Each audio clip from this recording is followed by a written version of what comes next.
It became Kenyatta Day in 1963, when now Kenyatta becomes the president, and now by law, the Constitution recognized 20th of October as Kenyatta Day for the first time.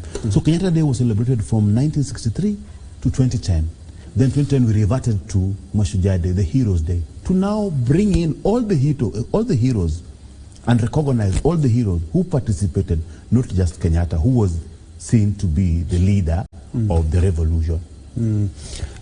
David, okay, you wanted to add something? Let me just add in something important which I've noted from Arnold and Oscar's discussion. Arnold has been, his clarion call has been Article 43, and how the socio-economic rights are supposed to be exercised in this republic, and to start with health. And you compound that with what Oscar said. Just yesterday I was having a very interesting discussion with some of my students, and interestingly I teach labor law. What Oscar said is the aspect of there are some sectors which are not supposed to be unionized, or which are not supposed to go on strike. And the fact that you just mentioned that health, and you compound that with what Arnold is talking about the Constitution, then there is a missing gap. The missing gap is what he said, that we need to have our health sector to be taken care of very well, that they can also be removed from the list of people who can be able to strike. Because when you bring in the aspect of somebody who is in critical care, and then the doctors are on strike, the nurses are on strike, that person is literally dead. How do we ascertain, or how do we arrive at what Article 43 anticipates, that the highest attainable, this person's right to life has already been taken away by this action? So it's very important that we be able to look at things from that perspective, and even be able to ensure that the welfare of doctors is something we take to heart and deal with at the highest level, so that we can move them from the cluster of people who are allowed to exercise or enjoy their labor laws fully, but limit them to the level that we ensure that their welfare. You see, the police cannot be able to strike. The prison officers cannot be able to strike. They are off the list of even people the and the KDF, they can also not strike. So if you can have the doctors and the nurses not being able to go on strike, but they are allowed to agitate for their right to welfare in a certain manner, like the soldiers do, and the police and the prison warden, then we will have actually satisfied the anticipation which is given in the Constitution in attaining highest attainable levels of health care. Because otherwise we'll be speaking from both sides of the mouth. We have our Labor Act, which does not have the health professionals in that list of people who cannot strike. But we have a Constitution which speaks boldly that, and the number one issue is health, attainment of health at the highest level in terms of achieving socio-economic development. Then how do we marry these two?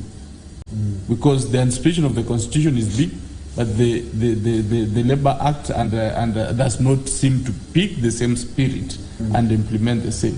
So I think in terms of policy development, that's something we ought to look at, that we can be able to have to exercise fully the right under Article 43.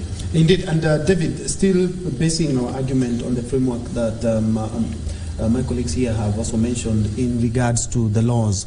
You know, looking at the universal health care, the trial or the pilot program that was in around 4 counties or 5 counties, 4 counties, it didn't quite work. Because if it worked, we could have built on that. But the presidency had a sit down and also came up with the 4 laws that he assented to yesterday: the Facilities Improvement Financing Act, Digital Health Act, Primary Health Care Act, and the Social Health Insurance Fund, which will definitely replace the NHIF. How do we ensure that we do not fall into the same pitfalls that we fell with the universal health coverage in 4 counties? Remember, it's being rolled out in 47 counties. Yeah. Like I said before, the only thing we lack in Kenya is goodwill.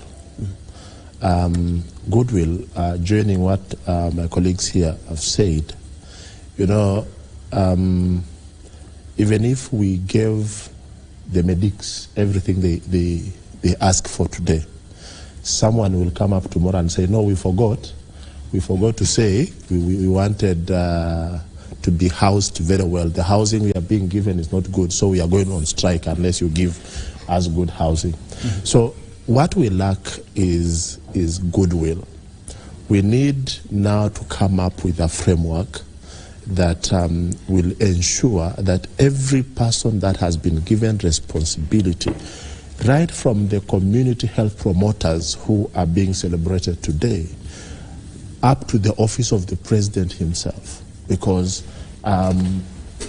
look at a scenario where I was following what the governor of Nyeri was saying yesterday, that the failure of the pilot project in Nyeri came after they realized that the government had painted everything to show that there is this pilot project going on here.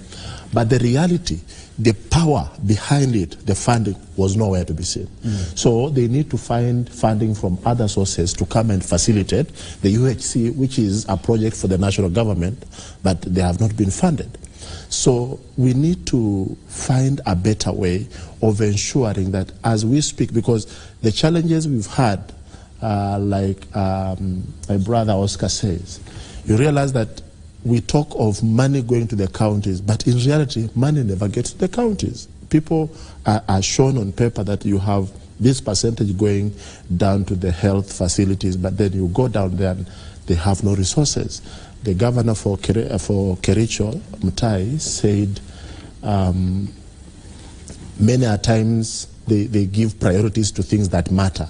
So even if there would be money for health facility, but there is a need for a salary, then they'll stop facilitating health and go to the crisis, because the nurses are on a strike, or the doctors are threatening to go on strike. So let's leave other things first and deal with this one. So we don't have the real priorities at hand. So with these acts in place, I think it's about time that the government walked out of its comfort zone and reached out. First, sensitize people. Let people get to understand what these acts are all about.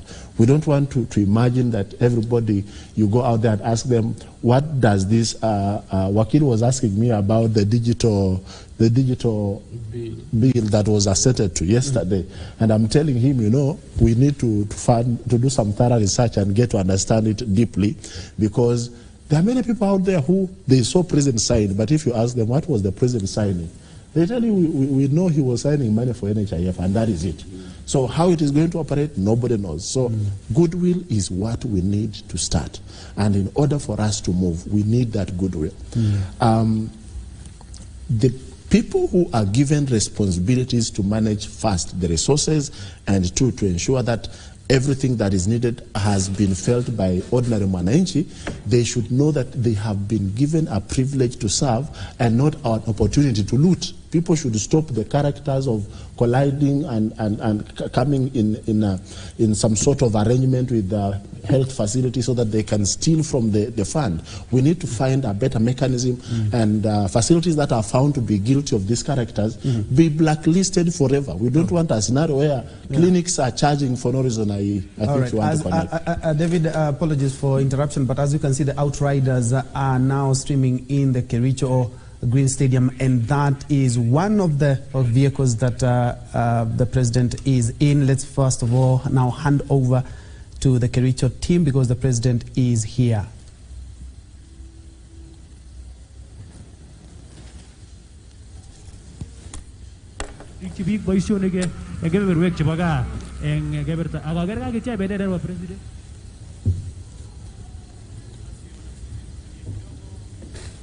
However much progress we make in coming up with vehicles, once it comes to protecting human beings, you go back to the box.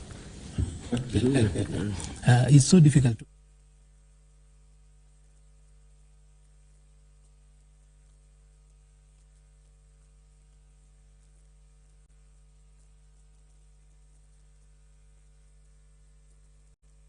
fika naye mwenyewe pia kishafika. Awali na imani kwamba uliona rais wa Angola kiingia pamoja na wajumbe wake waliokuwa wameandamana naye kuweza kuingia humu nchini na kuweza kujumuika na Wakenya kuweza kusherehekea sherehe za Mashujaa Day. Kwa hivyo kama unavyoona ni gari lile ambalo rais amesimama ndani yake, akiwa nyuma yake ni jenerali mkuu wa majeshi hapo nyuma, na gari hiyo itakuwa inaondoka muda si muda. Hizi ni tamaduni za sherehe kama hizi, kama unavyofahamu, na lazima aweze kuingia kwenye gari lile aweze kufanya mzunguko ule. Wananchi watakuwa wanaweza kumuona. Kuna mbwembwe na shangwe katikati ya uwanja ambako wananchi wamefahamishwa kwamba basi rais ameshafika, na wanafurahia manake wanajitayarisha kuweza kuona tamaduni hizi za kijeshi zake rais kufanya mzunguko ndani ya uwanja huo. Kama unavyoona gari hilo ndo hilo linaondoka hapa katika maeneo haya niliyosimama. Nikilikuwa katika sehemu hii ya kuingilia kwa wageni wote wakuu, viongozi wote serikalini, na nina imani ya kwamba upande wa pili kule kunazo kamera zetu ambazo zitaweza kupata picha ya jinsi atakavyokuwa anafanya mzunguko huo. Hizo ni sauti, shangwe na nderemo za Wakenya wananchi walioweza kufika kwenye uga huu wa Kericho Green kuweza kushuhudia sherehe hizi za Mashujaa. Ni furaha ilioje kuweza kuona hata hali ya anga. Mimi nitakwambia hali ya anga leo imeweza kutuona na jicho la huruma, manake kwa siku zile ambazo tumeweza kukaa hapa mida na masaa kama haya ilikuwa ni mvua iliyokuwa inanyesha kali sana, lakini muda kama huu tayari sherehe hizi zitakuwa zinanoananga rasmi, na hali ya anga naomba Mungu kwamba ikaweze kwenda kutuhurumia na kutuonea, angalau kutupatia jicho la huruma, tukaweze kwenda kufanya sherehe hizi kukiwa na hali ya anga iliyo sawa. Ni mawingu tu, lakini hali si mbaya hivyo, na kwa kuwa sherehe hizi zinakwenda kuanza rasmi sasa, basi itakuwa ni furaha. Niruhusu tu nipishe matangazo haya moja kwa moja kwa hizi wa sherehe hizi rasmi za Mashujaa kutoka upande wa serikali. Mheshimiwa Rais, utuongoze kwa sherehe ya Mashujaa. Wapi shangwe wanafunzi? Peperusha bendera. Makofi. 1, 2. Karibu Mheshimiwa Rais kwa sherehe ya Mashujaa. Kenya, taifa letu. Kenya, nchi yetu. Wapi shangwe na vigelegele? Karibu Mheshimiwa Rais, utuongoze kwa sherehe ya Mashujaa. 1, 2. Karibu Mheshimiwa Rais kwa siku ya leo. Community health promoters, peperusha bendera. Shangwe na vigelegele wanaoboresha afya. Karibu Mheshimiwa Rais, utuongoze kwa sherehe ya Mashujaa. 1, afya yetu, maisha yetu, afya nyumbani. Promoters, shangwe, peperusha bendera. Tumkaribishe Mheshimiwa Rais. Kenya, taifa letu. Kenya, nchi yetu. Tunasonga mbele. Kenya tuipendayo. 1, 2. Karibu Mheshimiwa Rais, utuongoze kwa sherehe ya Mashujaa. Karibu. Karibu. Asante Maroon Commandos. Asante sana mwenzangu kwa kuweza pia kutuelekeza vyema. Niombe tubaki tukiwa tumesimama kwa wimbo wa taifa na wimbo wa Jumuiya ya Afrika Mashariki. Wale ambao wamevalia kofia za chepeo, tafadhali tuweze kuzivua.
Mkuu wa gwaride sasa kija kumwomba kwa heshima Rais wa Jamhuri ya Kenya na Amiri Jeshi Mkuu wa majeshi yote ya ulinzi idhini ya kuweza kagua gwaride la heshima laandaliwa na majeshi ya ulinzi ya Kenya.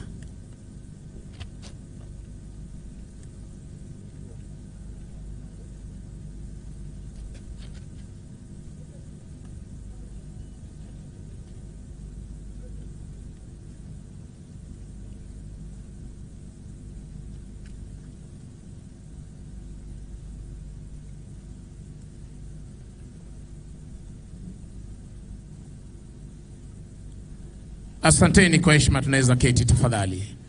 Anayemsindikiza Rais wa Jamhuri ya Kenya ni Mkuu wa majeshi ya ulinzi ya Kenya, Jenerali Francis Omondi Ogola.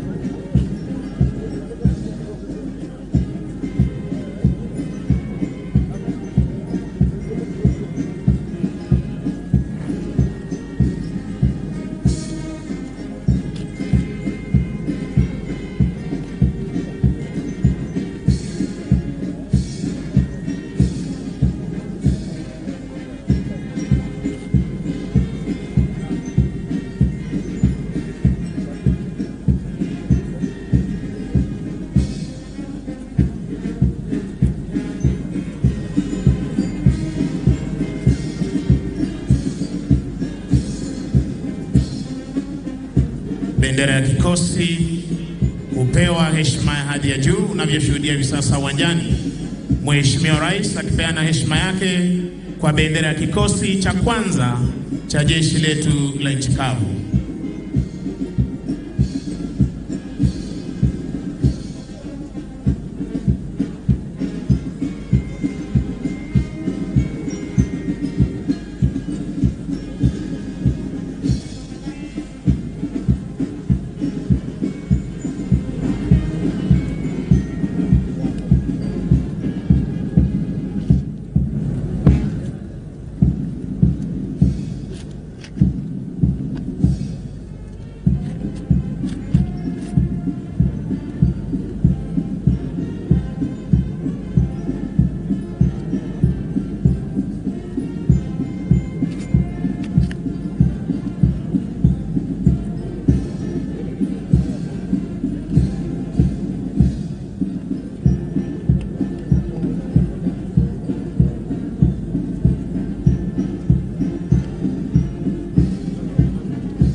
mkuu wa gwaride hivi sasa akiomba ruhusa toka kwake Mheshimiwa Rais ya kuweza kuondoa gwaride uwanjani punde tu Mheshimiwa Rais atakapochukua nafasi yake kwenye jukwaa maalum.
Kwa desturi za kijeshi, sharti bendera ya kikosi kuwa mbele ya gwaride unavyoshuhudia hivi sasa kutoka kwa Okala Officer na hali kadhalika Parade RSM wakichukua nafasi yao ndani ya gwaride hii.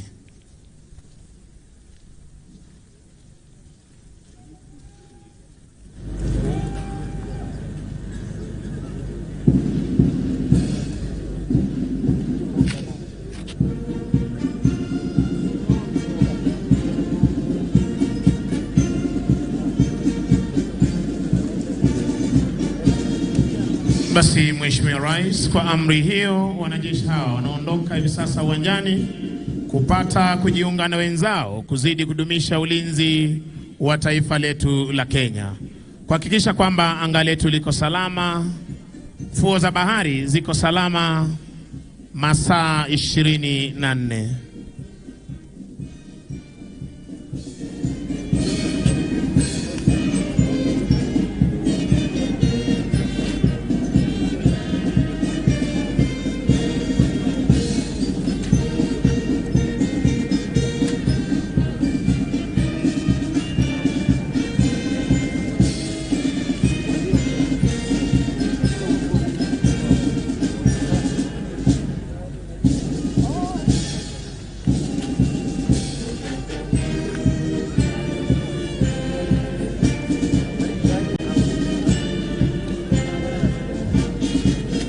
Mheshimiwa Rais, mkuu wa gwaride hii ni Luteni Kanali Daniel Mulindo Baraza, naibu wake Meja Hilary Kiprotich Biaban, Divisheni ya kwanza chini yake Meja Andrew Simiu Wamocha, afisa aliyetwikwa jukumu la kubeba bendera iliyo fahari ya kikosi cha kwanza Luteni Titus Toroitich. Predaresem Warrant Officer 1 Agostino Eric Ekal. Divisheni ya pili jeshi letu la nchi kavu wakiwa katika mavazi yao rasmi ya sherehe chini yake Captain Bonfencha Ochieng. Divisheni ya tatu Mheshimiwa Rais, jeshi letu la wanaanga wakiwa katika mavazi yao rasmi ya sherehe chini yake Meja Douglas Wanjohi Mwangi. Divisheni ya 4 jeshi letu la wanamaji chini yake Meja Mohamed Said. Brigade Adjutant Captain Rashid Suleiman Chuma, mwekalama jeshi letu la nchi kavu. Basi Mheshimiwa Rais, linafuata gwaride la vikundi, na kwa mengi zaidi nitampisha mwenzangu Kopro Jeffwa aweze kuendelea. Mheshimiwa Rais, nafuata hivi sasa ni gwaride la vikundi kiongozwa na jeshi letu la nchi kavu Kahawa Garrison Company katika mavazi yao mazito ya kivita. Chini yake Meja Mike Kipskogei Cheriot. Company CSM Warrant Officer 2 Charles Msioki. Kikundi cha kwanza chini yake Luteni Justice Kiprono katika magwanda yao mazito ya kivita. Kikundi cha pili katika magwanda yao mazito ya kivita chini yake Luteni Sheikh Omolo. Kikundi cha tatu katika mavazi yao mazito ya kivita kipo chini yake Luteni Ahmed Bwanaheri. Wanafuata hivi sasa ni B Company katika magwanda yao mepesi ya kivita chini yake Meja Kelvin Kipkirui Cheriot. Company CSM Warrant Officer 2 James Uwegesa. Kikundi cha kwanza chini yake Luteni Madhai Nderitu. Kikundi cha pili chini yake Luteni Diana Njau katika magwanda yao mepesi ya kivita. Kikundi cha tatu katika magwanda yao mepesi ya kivita kipo chini yake Luteni Said Bavu. RSM Warrant Officer 1 Nur Maalim Yusuf. Wanafuata hivi sasa ni polisi wa kitaifa wakiongozwa na Kenya Police Service chini yake Superintendent Jeremiah Leariwal akisaidiana naye Chief Inspector Joseph Mutua. Kikundi cha kwanza chini yake Inspector Simon Karkuli katika mavazi yao rasmi ya sherehe. Kikundi cha kinadada chini yake Inspector Rael Ambassa katika magwanda yao rasmi ya sherehe. Wanafuata hivi sasa ni GSU Ceremonial wakiongozwa na Chief Inspector Wesonga Makwari akisaidiana na Inspector Isaac CTNA katika mavazi yao rasmi ya sherehe. Wanafuata hivi sasa ni Reke Combat Squad katika magwanda yao mazito ya kikazi chini yake Inspector Bruno Okoth. Kinafuata hivi sasa ni kikundi speciali cha kutumia majibwa elmaarufu kama K9 Squad chini yake Chief Inspector Caleb Osoro akisaidiana na Inspector Nicodemus Mwinzi. Wanafuata hivi sasa ni Administration Police Service chini yake Superintendent Abdullahi Nur Wario akisaidiana na Chief Inspector Donald Mwanenge Kalama. Kikundi cha kwanza chini yake Inspector Lydia Goga katika mavazi yao rasmi ya sherehe. Wanafuata hivi sasa ni polisi wa kupambana na wezi wa mifugo chini yake Inspector Faith Anyona katika mavazi yao mazito ya kikazi. Kinafuata hivi sasa ni kikundi cha kupambana na majanga pale yanapochipuka chini yake Inspector Joshua Mutuku. Mheshimiwa Rais, wanafuata hivi sasa ni Border Police Unit katika magwanda yao mazito ya kikazi, chini yake Inspector Samuel Munene. Wanafuata hivi sasa, Mheshimiwa Rais, ni askari wa kuchunga fuo zetu za bahari na maziwa yetu ya ndani almaarufu Inland Waters, chini yake Luteni Isaiah Simiu. Wanafuata hivi sasa ni askari gereza, chini yake Superintendent Bernard Mosima akisaidiana na Chief Inspector Zakayo Wechuli. Kikundi cha kwanza chini yake Inspector Rafael Abeka katika mavazi yao rasmi ya sherehe. Kinafuata kikundi cha kinadada chini yake Chief Inspector Irene Ontuga akisaidiana na Inspector Roda Cherono wakiwa katika mavazi yao rasmi ya sherehe.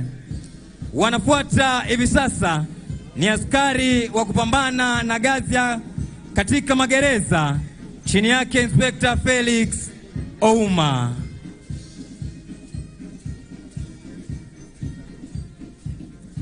Wanafuata hivi sasa ni askari wa kuchunga mbuga zetu za wanyama chini yake Warden 2 Albert Lesuda akisaidiana na Assistant Warden 2 Norman Makoha.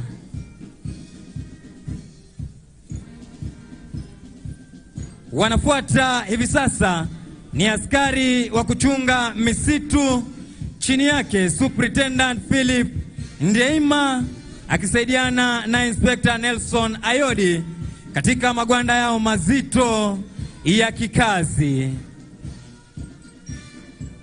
Mheshimiwa Rais, wanafuata hivi sasa ni vijana wa huduma kwa taifa chini yake Superintendent Samuel Mwathe akisaidiana na Chief Inspector Eric Wairobi. Kikundi cha kwanza chini yake Inspector Mark Ochola katika mavazi yao rasmi ya sherehe. Kinafuata kikundi cha kinadada chini yake Chief Inspector Pamela Simiu akisaidiana na Inspector Lilian Muga wakiwa katika mavazi yao rasmi ya sherehe. Wanafuata hivi sasa kikundi cha tatu chini yake Chief Inspector Charles Oletiwat akisaidiana na Inspector Matthew Kipngeno wakiwa katika magwanda yao mazito ya kikazi. Kikundi cha nne kipo chini yake Chief Inspector Oscar Wanjala akisaidiana na Inspector Samson Warui wakiwa katika magwanda yao mazito ya kikazi.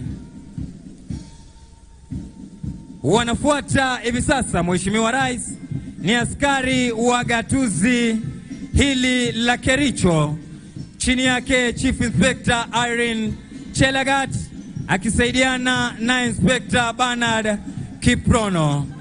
Tuwapigie makofi askari hawa wa gatuzi hili la Kericho kwa kazi yao nzuri wanayofanya katika gatuzi hili. Anayefunga ni mweka alama jeshi letu la nchi kavu. Mheshimiwa Rais, hivi sasa ni zamu ya bendi za majeshi ya ulinzi kuweza kuondoka uwanjani chini yake mkurugenzi wa muziki jeshi la nchi kavu Captain Kelvin Kibudi Nyaga, Senior Drum Major Warrant Officer 1 David Maina wakiondoka hapa uwanjani baada ya kutuletea burudani siku ya leo.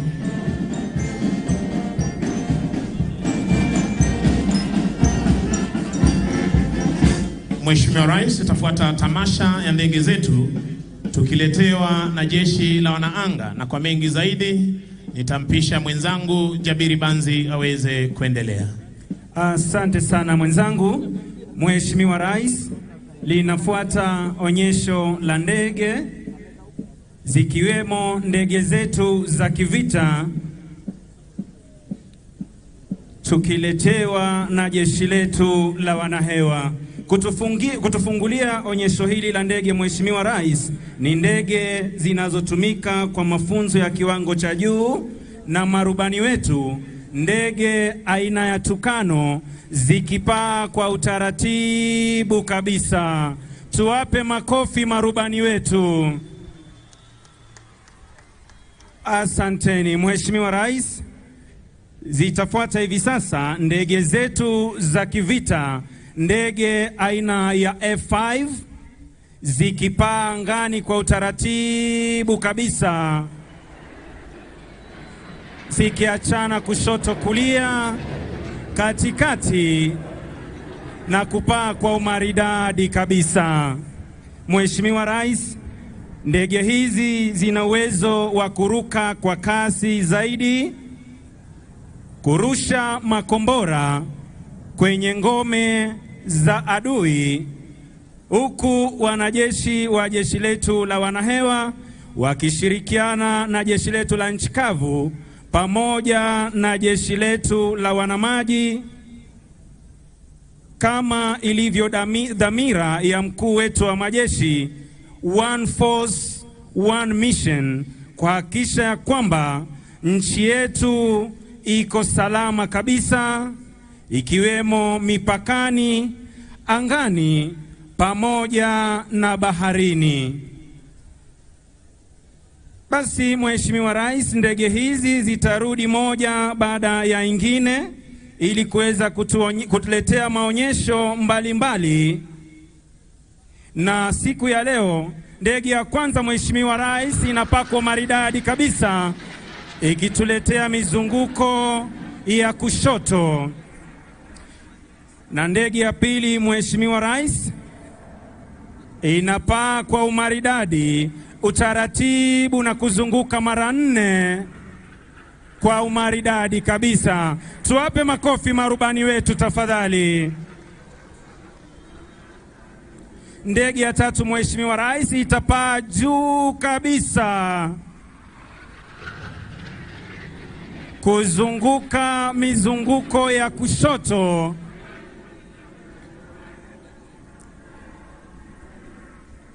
Na Mheshimiwa Rais, itafuata ndege aina ya F5 vilevile, ambayo itatuletea mizunguko 4 kwa utaratibu kama tunavyoshuhudia mabibi na mabwana.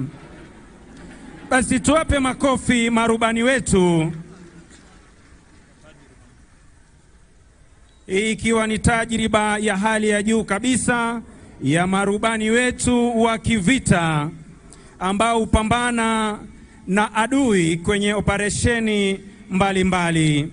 Basi Mheshimiwa Rais, kitafuata kikundi cha ndege aina ya Tukano wakipita kwa maridadi kabisa, wakiupuliza moshi mweupe kuachana kushoto kulia, katikati kulala chali na kurudi sehemu waliotoka. Tuwape makofi marubani wetu tafadhali. Basi Mheshimiwa Rais, inakuja ndege aina F5 ikituletea bombast, ikipita kwa kasi ya juu na kutoa sauti kali kabisa, ambayo mara nyingi humfanya adui akose sehemu ya kuingia na angalau kutamani hata ardhi kuweza kupasuka. Basi Mheshimiwa Rais, itafuata ndege aina ya helikopta ambayo imelibeba bango linalosema Happy Mashujaa Day. Tuwape makofi marubani wetu tafadhali. Na huo ndio utakuwa mwisho wa onyesho la ndege, na nitarudisha kwa mwenzangu Sergeant Misango ambaye aweze kuendelea. Mheshimiwa Rais, huo utaweza kuwa mwisho ama tamati ya tamasha za kijeshi kwa pamoja, na ningependa kuwashukuru flag staff wetu Major Ismail Olwal, OGW, Lieutenant Silvana Napunyi Lesepe, Senior Sergeant Daniel Koech kutoka jeshi letu la wanaanga, na niweze kuwashukuru Defense Forces Sergeant Major, Warrant Officer 1 Elijah Asproni Koranga, Kenya Army Sergeant Major, Warrant Officer 1, Joel Gatibi Murage, Kenya Air Force Sergeant Major, Warrant Officer 1, Dennis Namunyu Oletalengo, na bila kumsahau Naval Sergeant Major, Warrant Officer 1, Bwana Haji Omar, wote wakiwa ni OGW. Niwashukuru wenzangu Koplo Jabiri Banzi, Koplo Jefwa, jina langu ni Sergeant Misango Mbae, nikiweza kuwarejesha moja kwa moja hadi kwake Sergeant Katana aweze kuendelea. Kwako Gatana.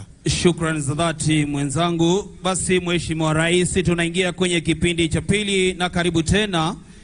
Ni kipindi ambacho kimeweza kuandaliwa na gwaride la maskauti nchini Kenya likiongozwa na bendi ya shule ya upili ya wavulana ya Kabianga kutoka eneo bunge la Belgut, ili waweze kuhakikisha kwamba hatua zote ndani ya gwaride hili zinaendelea vizuri. Wanajulikana kwa jina maarufu the most sought after school in Kenya. Kabianga High, Mheshimiwa Rais, ilianzishwa mnamo mwaka 1925 na hivi sasa inaongozwa na mwalimu mkuu Bwana Ezekiel Kurgat, mkuu wa bendi akiwa ni mwalimu Henry Olela, naye drum major siku ya leo akiwa ni Alphonse Choge. Mkiwa tayari basi tuendelee.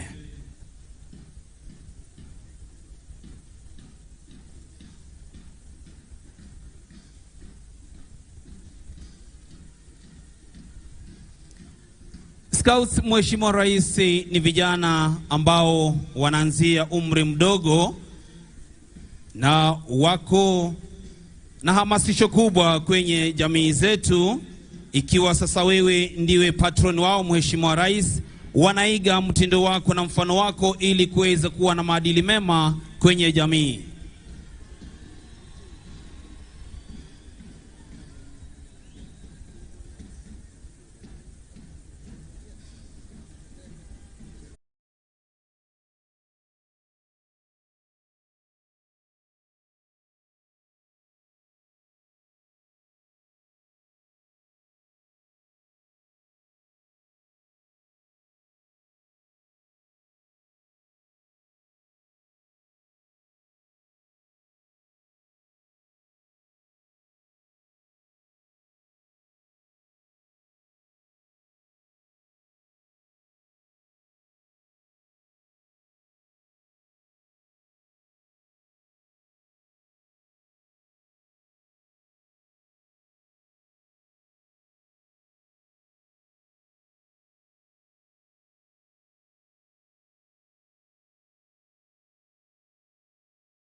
pamoja tutaijenga Kenya yetu kwa amani na upendo, tuendeleze utu wetu. Haya yote tukizingatia, baraka tele tutapokea. Vijana, wazee, kina mama, tunaweza tukiungana. Furaha, usawa na ustawi, Mungu Baba tatujalia.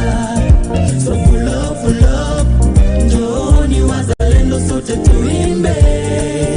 So full of, njooni wazalendo sote tuimbe. Harambee, pamoja tutafika kilele. Harambee, na Kenya tutaishi milele. Harambee, pamoja tutafika kilele. Harambee, na Kenya tutaishi milele.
Tuwashangilie wanaposema I love my country Kenya, wakiwa wamechora ramani ya nchi yetu.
Tunajivunia mashujaa wetu, tuwapongeze kwa makofi.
Wanasema afya bora, maisha bora. Tuwashangilie kwa makofi.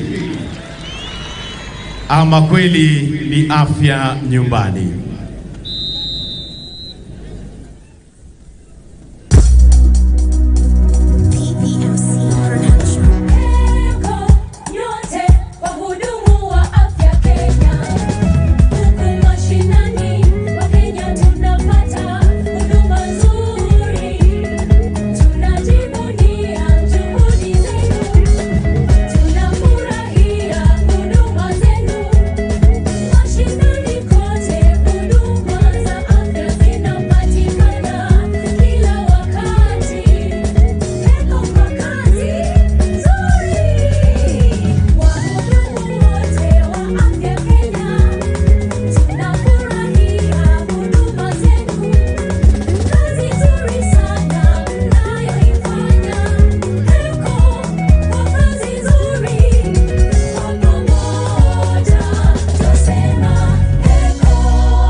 Tuwashangilie watoto kwa makofi tafadhali. Wanapoondoka pale, makofi makofi.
Hicho ni kionjo.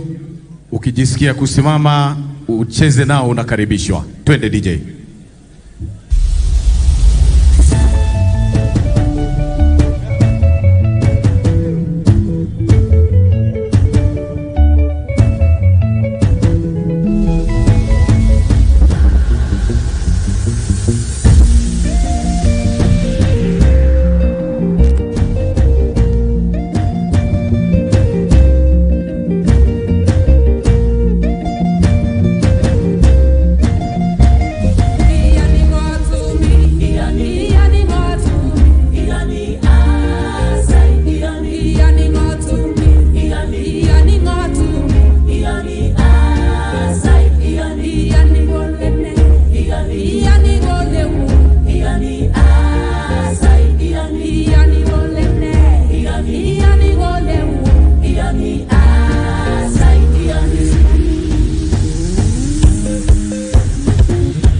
tuambiane, afya ni bora jamani, pamoja na mshikani, tujisajili tupate huduma bora ya afya. Hizi huduma gani? Huduma gani? Hizi huduma gani?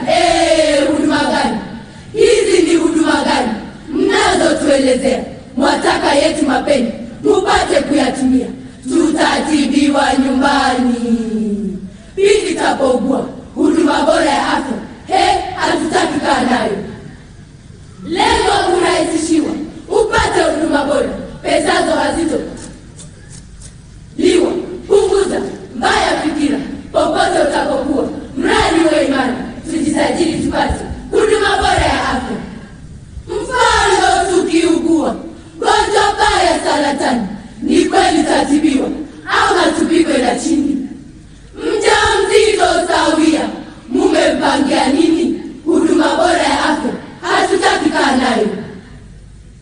Hayo ni kipaumbele, vyema tashughulikiwa, na mengine tele nchini atatibiwa. Pamoja tusonge mbele. Kibendita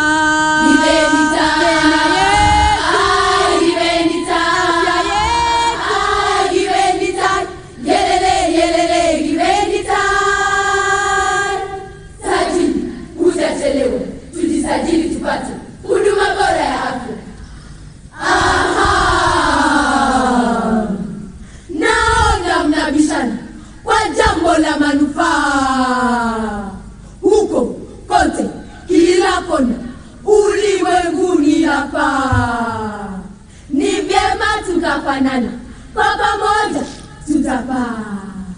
Tujisajili tupate huduma bora ya afya. Huduma hii ni kweli, leo tutasema sadaka, dunia ishakubali na sisi tunaifuata. Pamoja tumekubali, mie afya mie afya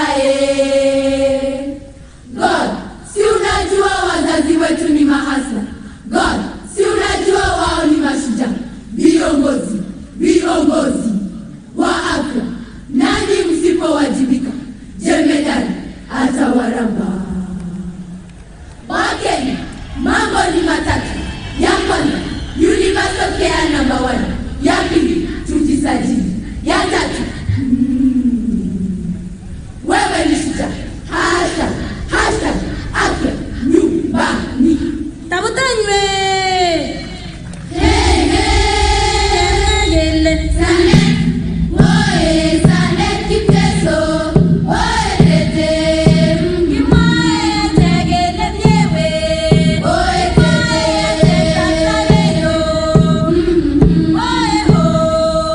Equalizer.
boy boy yes. Kitinye boy boy yes. Kitinye boy boy yes. Kitinye boy boy yes. Kitinye boy boy yes. Kitinye boy boy yes. Kitinye boy boy yes. Kitinye nano. Kitinye moe.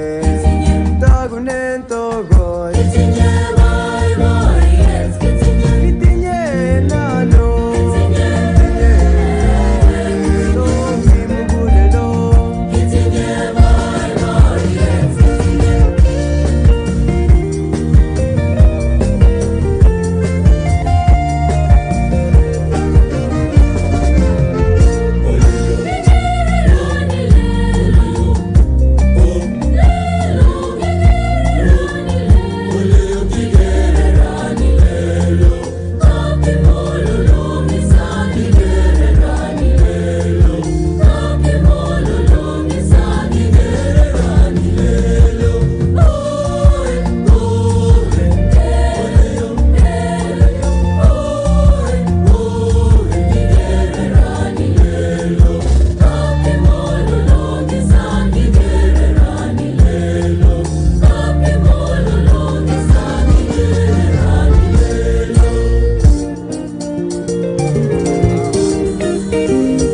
afya nyumbani. Wapi makofi na vigelegele wananchi?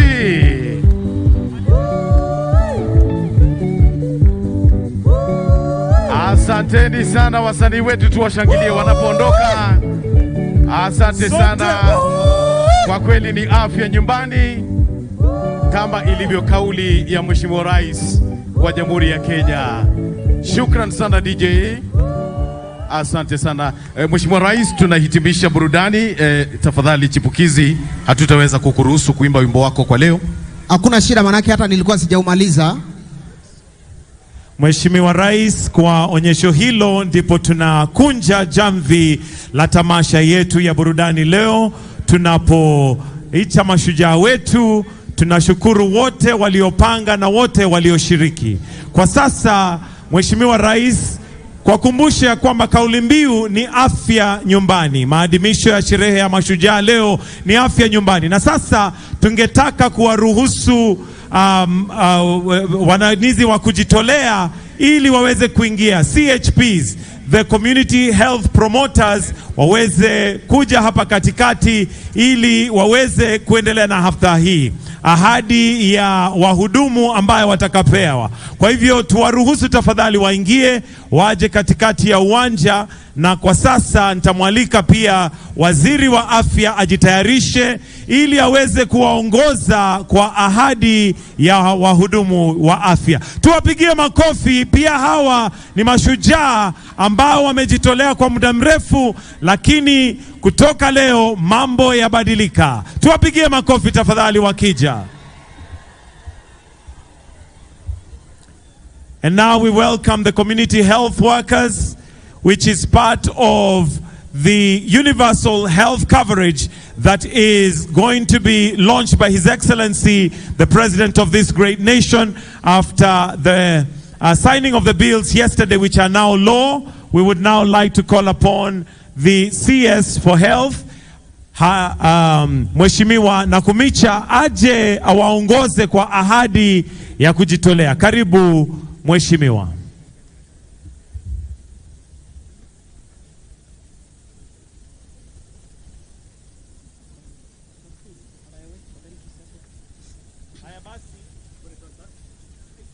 Basi wahudumu, tunaomba ya kwamba mtarudia hii ahadi ambayo mnajitolea leo, mkifuata waziri atakayewaongoza. Bado tunangojea waingie, wakiingia basi tutaendelea, lakini bado wanaendelea kuingia. Basi tukiwashukuru, tuwapigie makofi tafadhali. Tuwapigie makofi. Hawa ni washujaa pia, mashujaa ambaye ni wahudumu wa kujitolea, lakini mambo yabadilika. Na sasa nitamwalika waziri wa afya Madam Susan Nakumicha ili awaongoze kwa ahadi. Mheshimiwa Rais, sasa ni wakati wetu wahudumu wa afya nyumbani kutoa ahadi ya huduma kwa afya nyumbani. Nitawaomba nyinyi wote wahudumu wa afya nyumbani mrudie mambo haya nyuma yangu. Sisi wahudumu wa afya nyumbani tunaahidi kutumikia jamii zetu kwa mioyo thabiti, mikono wazi, ujuzi na kwa kujitolea. Lengo letu ni kuelimisha, kuwawezesha na kusaidia jamii zetu kukuza afya, kuzuia magonjwa na kuwaelekeza kwenye huduma za afya. Tunakubali jukumu hili tukufu na tuko tayari kutumikia jamii zote. Afya yetu, afya yetu, jukumu letu, ndio. Asanteni sana. Na sasa tukipeperusha bendera, tutawaomba warudi mahali walikuwa, pole pole tu tukiwaelekeza. Hebu tuwapigie makofi wananchi tafadhali. na kwa sasa wakiondoka pia kuna lori ambazo zitakazoingia, ikiwa ishara ya kwamba sasa dawa pia zitapatikana, na tutamwomba rais atateremka hivi karibuni ili aweze kuflag off ikiwa kama uzinduzi wa universal health coverage. Kwa hivyo sasa let's have the trucks to come in, and we'll kindly request Your Excellency, if you may, with your permission, to kindly come with and flag them off together with His Excellency the Deputy President, just to witness as we flag off the trucks that are going to be carrying the medicine and having all counties. We believe by now all counties have received the kits, which are now adorned with the CHPs, the community health promoters. Na ndio hizo lori zinazokuja, na sasa tukimkaribisha Mheshimiwa Rais ambaye atakuja kuzizindua, na pia just to flag them off as we now have this event proceeding.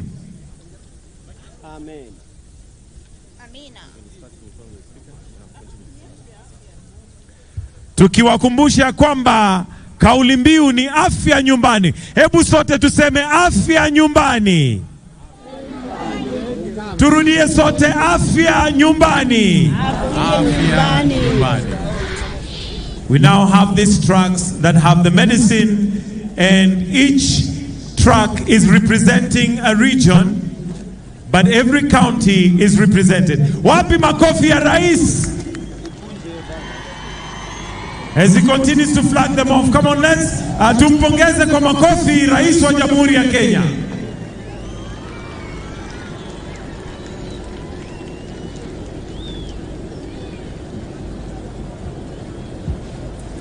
Haya basi, ndio hiyo track ya pili representing Nairobi County 0647.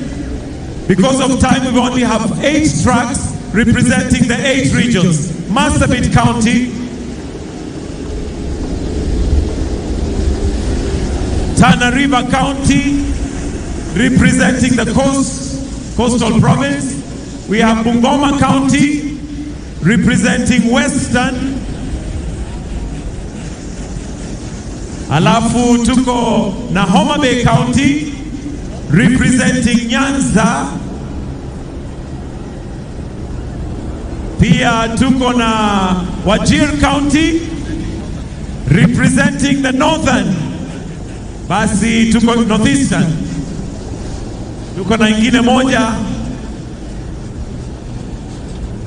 na hiyo ni ya Nyandarua County, representing Central. Asanteni sana. Thank you so much, Your Excellency. Tunashukuru, na kwa heshima tutaomba uweze kurudi.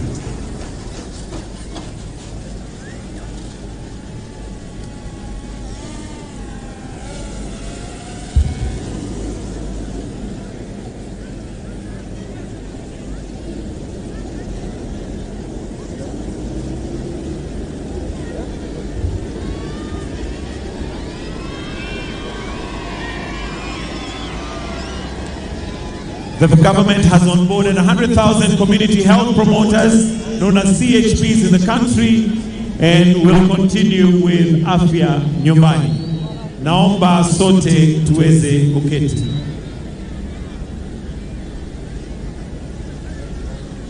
Mheshimiwa Rais, kwa heshima sasa naomba uniruhusu nimwalike gavana wa eneo gatuzi la Kericho tukaribishe kwa kifupi, kisha amwalike naibu wa rais. Lakini kabla tufanye hivyo, tungependa pia kufungulia naelezo ya kwamba kuna wananchi wengi sana wamejaa pale nje.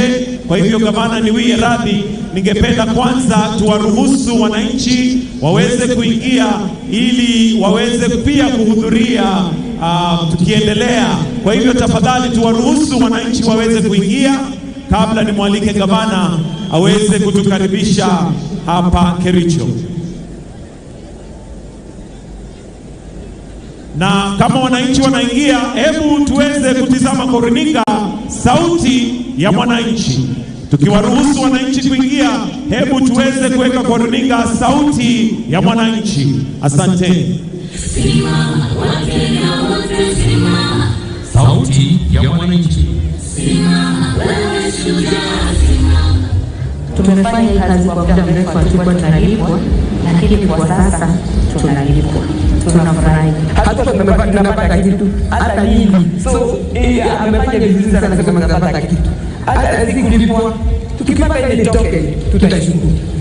Hata sisi hatukuwa tunajua kama watu walikuwa wanajitolea. Kwa sababu tunafikiri walikuwa wanalipwa na serikali. Kulingana na juhudi ya rais, hakika hao watu watapata nguvu na hao watu watakuwa na ile msisimiko ya kufanya kazi zaidi. Sisi tumemaliza kwa muda mrefu sana, lakini sijawahi kuona mtu akihitaji mambo msaidizi. Tumekaa kwa miaka mingi bila stipe. Na sasa wakati huu kutoka stipe. Tunasema karibu na karibu Kericho. Wakati wa Mashujaa tunataka kusema kitu nono kuliko stipe. Rais wetu ametuempower, ametupatia toolkit, tutakuwa tukitumia huko mashinani.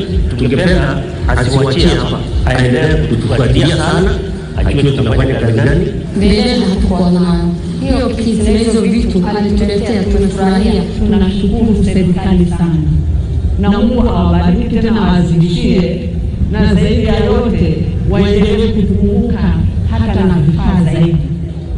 Tukielimisha wananchi wapate knowledge kuhusu maneno ya preventive, tunaona kwamba tutatumia pesa mingi kununua dawa.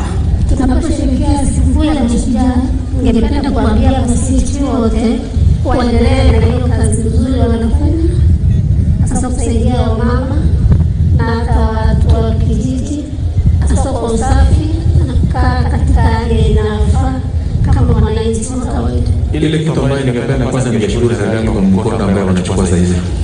Kususia ni mzuri bila kufanya. If they are Mashujaas of the year, it's community health promoters. You know, we are not volunteers, we are promoters. Help to our president. Wherever you are, we say we salute you. Naomba waingie kwa utaratibu tafadhali, na pia tuweze kuweka kitu kingine kwa runinga.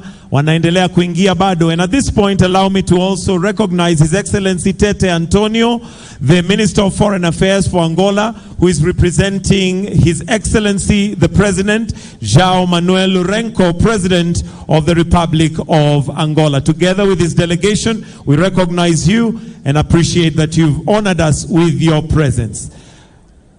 Studio, naomba tuweke pia kitu kingine kwa runinga. Wananchi wanaendelea kuingia. Wananchi ni waombe tuingie tu kwa utaratibu, sote tutaruhusiwa tuingie. Muraguri,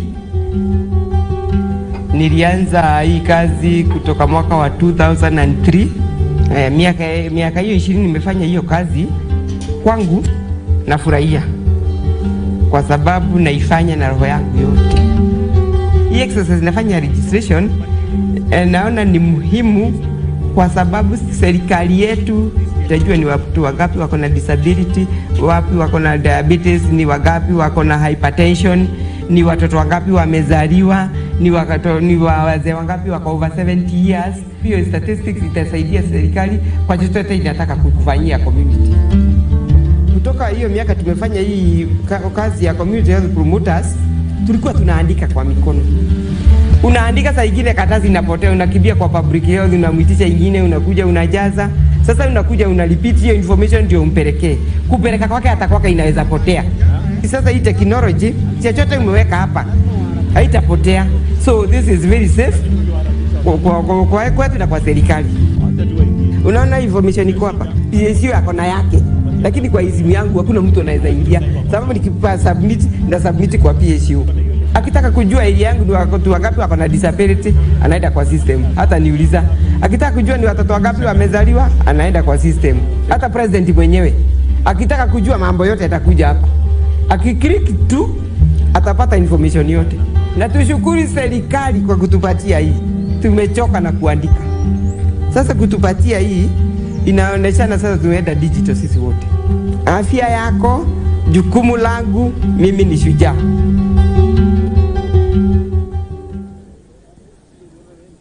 Asanteni sana wananchi kwa kuingia kwa utaratibu.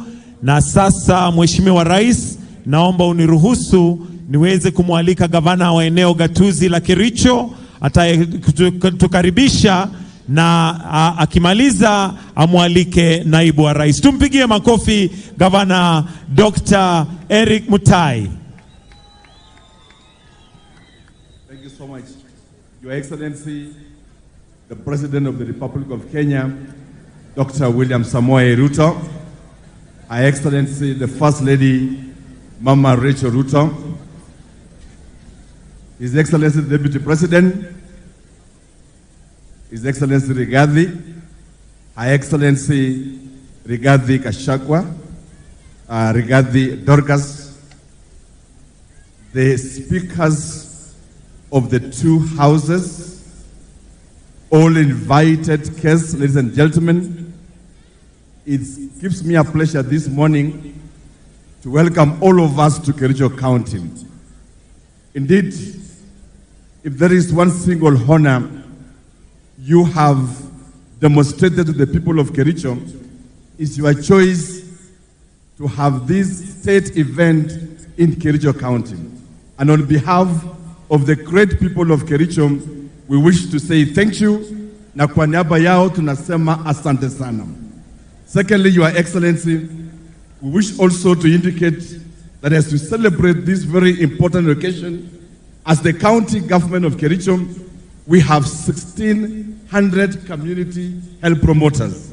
With the program you have put in place, we are committed as counties to ensure that we commit 50% in our budget to match what the national government is providing us, so that we are able to give stipend to the community health promoters.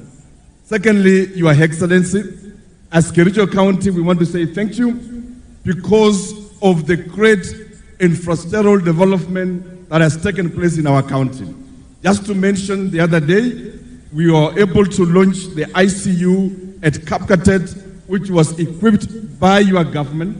We were also able to launch our basic oncology center in Kericho to handle matters cancer through the support again from your government. And we want to say thank you for the same. We also want to appreciate the great infrastructural work that has taken place in Kericho town. And today, when we look at Kericho, we see a complete different town altogether. Out of that, Your Excellency, we commit as a county to move with your agenda of expanding Kericho town. I know that we have earmarked 1,000 acres for expansion, and already we are in the process of negotiating with the squatters so that Your Excellency will be able to get a new town of Kericho. We also look forward, Your Excellency, towards the completion of the airport. Today, I am a proud governor on behalf of these great hustlers of Kericho, that you are able also to land at Karenga Stadium, which is historical in itself and will remain in our hearts. As Kenyans would say, today we can sleep with our shoes tonight, because we never imagine we can have landing in the airspace around. Our request is for station towards completion on the same. Lastly, Your Excellency, towards achieving the healthcare and towards accessible healthcare, already we have upgraded level 4 to level 5. Our ask, and I know you know these things, Your Excellency, because these things you initiated when you were minister and when you were deputy president. And this includes the constructions of the proposed level 6 for the South Rift, which I know is your agenda. This also includes the completion of Londiani Masaida Dam, and this also includes the Poster Dam, which I know in your agenda, and I don't want to elaborate on that because it is within your agenda and because you know this county, and as a father of this nation, you are familiar with the desires of our hearts in this region. Lastly, we want to say thank you for this stadium. Today we have a very beautiful stadium, and as a county we are saying thank you. Out of this, again, Your Excellency, we invite Your Grace to also consider what you began and what you have always dreamed for, the completion and the construction of Kapkatet Stadium, which is an historical ground for us. Basically, Kericho is a home of heroes, as I conclude. The first athlete to conquer the track is none other Kiplimo Rugut who hails from this county and the son of this county. Your choice to celebrate the universal health coverage is well informed, because the word Kericho, when you remove this, when you have the prefix of it, Kerich means Keriche, which means medicine in our language. And so your choice of Kericho is well informed because it's a county of medicine. With those few remarks, Your Excellency, let me take this humble opportunity to welcome His Excellency the Deputy President Rigathi Gachagua to come and address the people who are here today.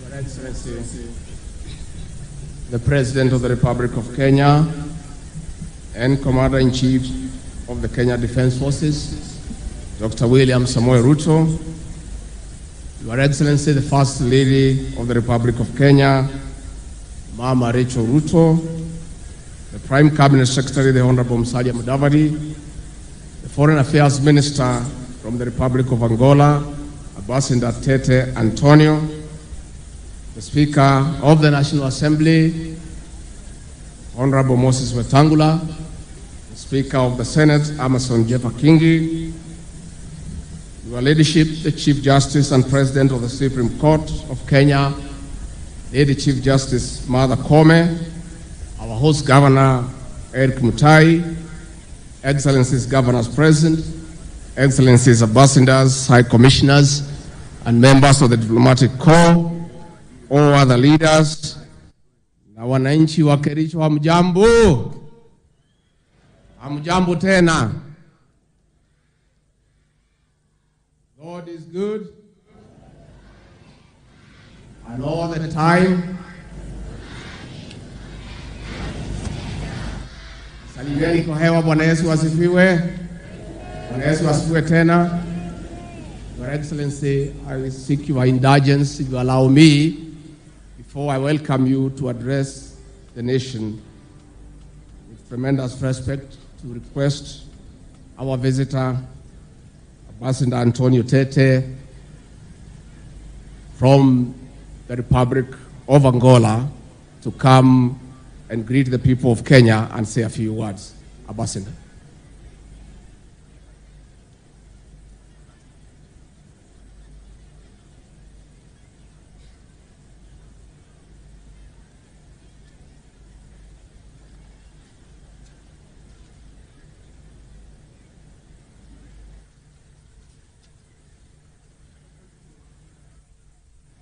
I'll try to speak the small Swahili I just learned. Ndugu na dada wa Kenya, hamjambo. And happy Mashujaa Day to everyone. Mr. President, First Lady, Vice President, Prime Minister, Ministers, Speakers of the two houses, dear colleagues here present, my brothers and sisters, on behalf of President João Lourenço, I would first like to convey his apologies. He would have loved to be here, but for foreseen reasons, he couldn't make it to Kericho. But he sent you a very warm greeting, thanking again for the warm reception we always have been granted in whenever we come to Kenya.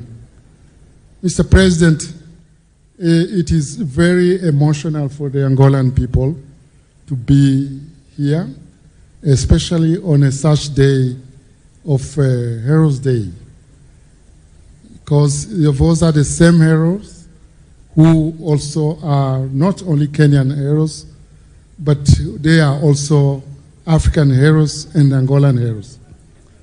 Many maybe would remember how the struggle for independence of Angola benefited from the revolution of Kenya. We think of the Mau Mau and others. And you may remember that under the leadership of President Jomo Kenyatta, the three Angolan liberation movements came to Mombasa, and lastly met on June 21st, 1975 in Nakuru, where an agreement was signed, which was very significant to lead Angola to the independence in November the same year. So we will never have enough words to thank the Kenyan people for contributing not only to our freedom, but also for consolidating, helping the Angolan people to consolidate our independence. Today, Mr. President, the nature of the struggles are over. We have the struggle for development. We have the struggle for peaceful environment.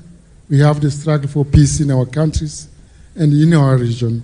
And here again, Kenya has been at the front line and collaborating with Angola in many of those areas.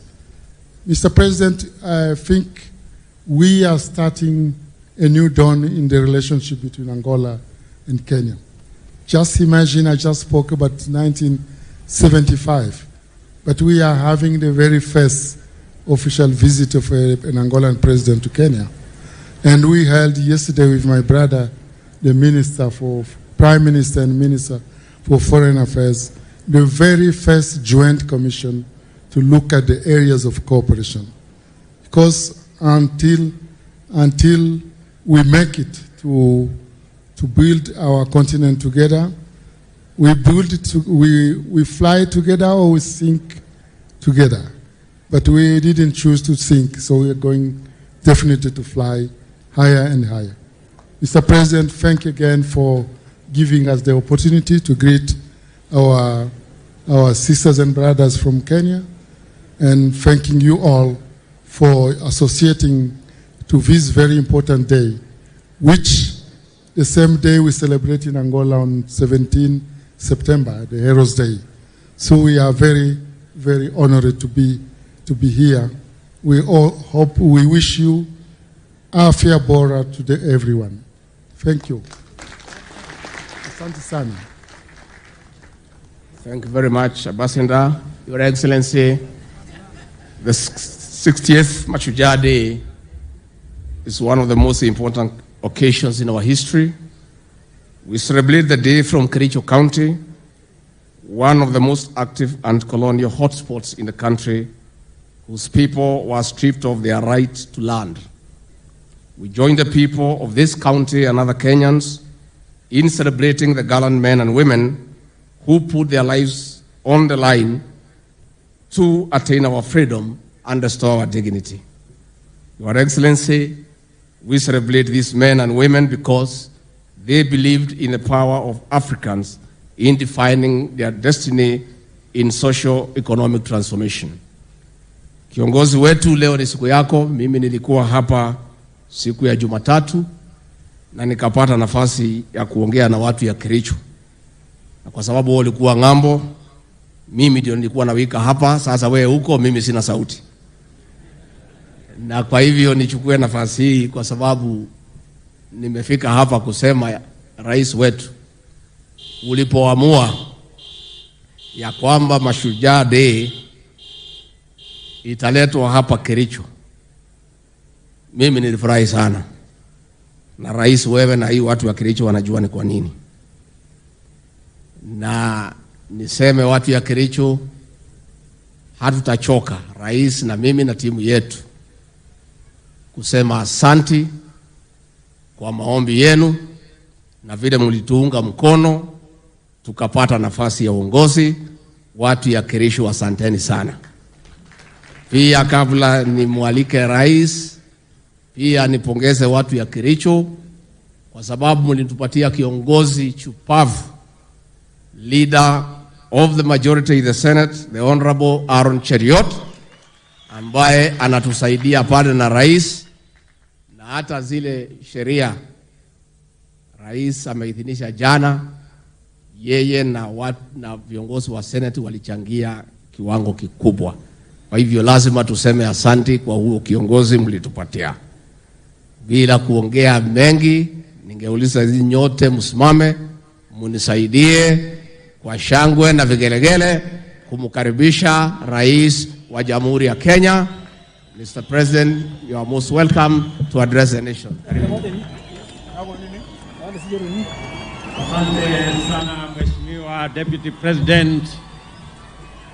Tafadhali mnaweza keti chini. Kericho, hamjambo?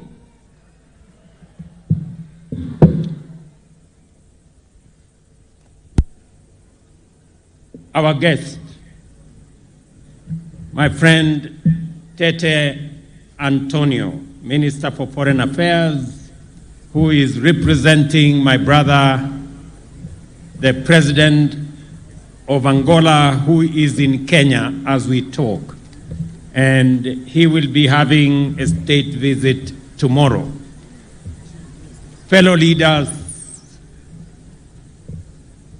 the great people of Kericho, distinguished Kenyans, members of the diplomatic corps, guests, ladies and gentlemen, watu wa Kericho, hamjambo tena.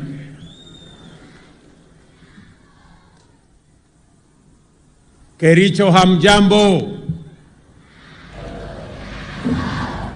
Kericho chamgei. Omune. Kericho, Bwana Yesu asifiwe. Hebu mnisalimie hewani nione hivi watu wa Kericho.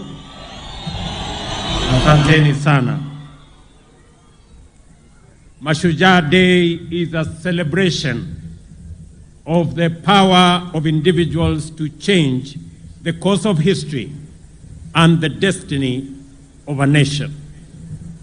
It is a reminder that nations are driven forward and changed by individuals, ordinary men and women who believe they can make a difference and who believe they can change the status quo. The status quo in 1963 was a colonial state, the denial of basic freedoms and dignity. Deep inside many individuals then, they believed change was necessary and they took action. Individuals' belief resulted in action and ultimate progress that made us the people we are today, an independent, democratic, progressive nation. Today, the status quo is a hunger for socio-economic transformation, one that most of us feel is long overdue, and we are rightfully so. The need for heroism is as urgent as it was in pre-independence Kenya. The power of individual action is still as powerful today as it was then. Our heroes today are on the farms, the markets, in factories, in offices, in construction sites, and in many other places. Our heroes are using their creativity to create content and shape culture. They are playing on fields, running on tracks, and working across many other fields. Every day, when we do our best, when we deploy our diligence, intellect, passion, creativity, hard work, and the sense of purpose, every day that we believe we can make a difference, we are changing our country. This is our call to Mashujaa, to the best of us, to be the best of us every day, and to move our nation forward. This is why we are focused on empowering Kenyans to be at their best on diverse fields, by democratizing and innovating government services to ensure that we give as many Kenyans as possible the opportunity to be their best so that they can move our country, our nation forward into a destiny that we all share as a people. The Constitution guarantees Kenyans the right to the highest standards of health. Since independence, successive governments have made efforts in guaranteeing access to quality and affordable health care for Kenyans, but with limited success. There have been several attempts and efforts to achieve universal health coverage. One in 2003, in 2013, and in 2018. However, these efforts were met with little success. It is for this reason that the government of Kenya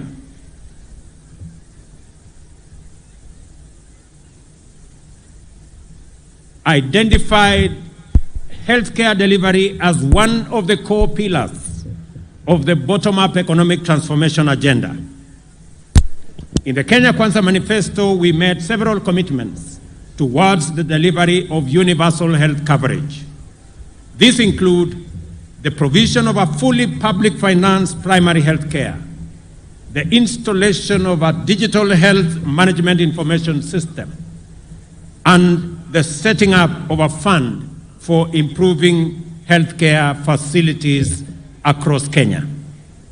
Other commitments were the setting up of an emergency medical treatment fund, the establishment of a national insurance fund that covers all Kenyans, and the availability of medical staff who deliver on this great universal health coverage that has been in the works for a long time.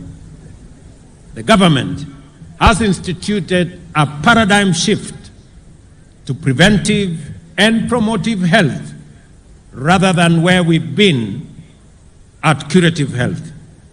This approach also makes economic sense.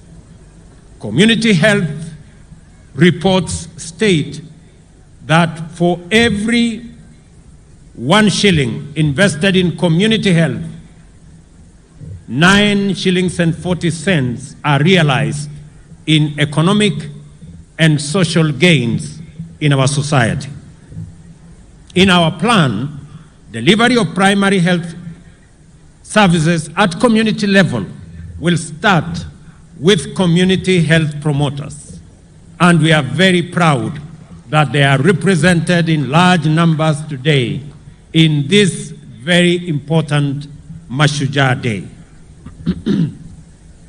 The work of the promoters will include basic preventive and promotive health, health education, basic first aid for the treatment of minor injuries and ailments at household level, and referral for facility-based health care. Each community health promoter is allocated 100 homes within their neighborhoods, and this will happen countrywide. Considering the pivotal role played by community health in attainment of universal health coverage, the long-term financial viability and sustainability of community health is contingent on enhanced domestic resources for health. The national government is working closely with our county governments to strengthen the delivery of community health services through the payment of stipends for the 100,000 community health promoters. This will be done on a margin basis, 50% contributed by the national government and 50% contributed by the county governments. The national government has already allocated Kenya shillings 3 billion annually for payment of these stipends, and it is my belief that counties will match up this fund so that we can enable these great heroes of our time to help us on the delivery of community health at the household level. It is worth noting that as of today, over 1 million households in 10 counties have been visited already by community health promoters, overt services, and their data captured in the Afya Nyumbani dashboard. And this is a significant major achievement, as this dashboard is not only available to the Ministry of Health, it is also available in my office. We also agreed to provide the 100,000 community health promoters with kits, which contain basic equipment for household health screening, medicines and supplies used for service provision at the household level. And as you can see today, every community health promoter here present, each one of them has a health promoter's kit. And that is the case with 100,000 community promoters everywhere in the Republic of Kenya. Quality community health data is essential for the planning, resource allocation, and monitoring of progress towards universal health coverage. The government is committed to delivering on the digital health agenda, starting from the community level. The electronic community health information system, which is live and being used by the promoters across the country, is a simple and user-friendly mobile health device being used, and its application will be used to collect real-time, accurate household data. It will also initiate planning for health service delivery and provide linkage to health facilities. Along the CHP kit, the government has provided additionally 110,000 smartphones for use by the promoters and community health assistants. The shift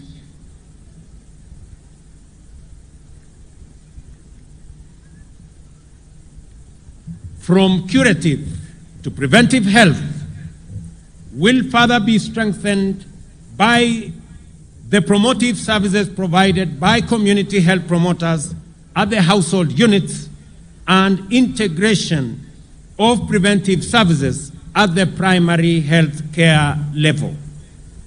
These services will include screening for hypertension, diabetes, and high conditions, offer the necessary health education on water and sanitation, nutrition, and provide community rehabilitation services, among others. These services will be provided through multidisciplinary teams that will be established at the level of the primary care networks. To strengthen the legal basis for health financing, health service provision, and achievement of UHC, 4 new health laws, which I signed into law yesterday, have been enacted. These are the Community Health Insurance Act 2023, Primary Health Care Act 2023, Facility Improvement Act 2023, and Digital Health Act 2023. Health insurance coverage in Kenya is generally low at about 26%, with those at the bottom of the economic pyramid having the least coverage at only 5%. Many Kenyans incur catastrophic expenditure from out-of-pocket healthcare payments, while many more do not seek care at all when they fall ill because they simply cannot afford it. Over the last decade, several measures have been put in place to enhance the capacity of the National Hospital Insurance Fund to effectively deliver on its mandate. While these reforms and the initiatives therein have yielded significant progress, several gains and several gaps remain.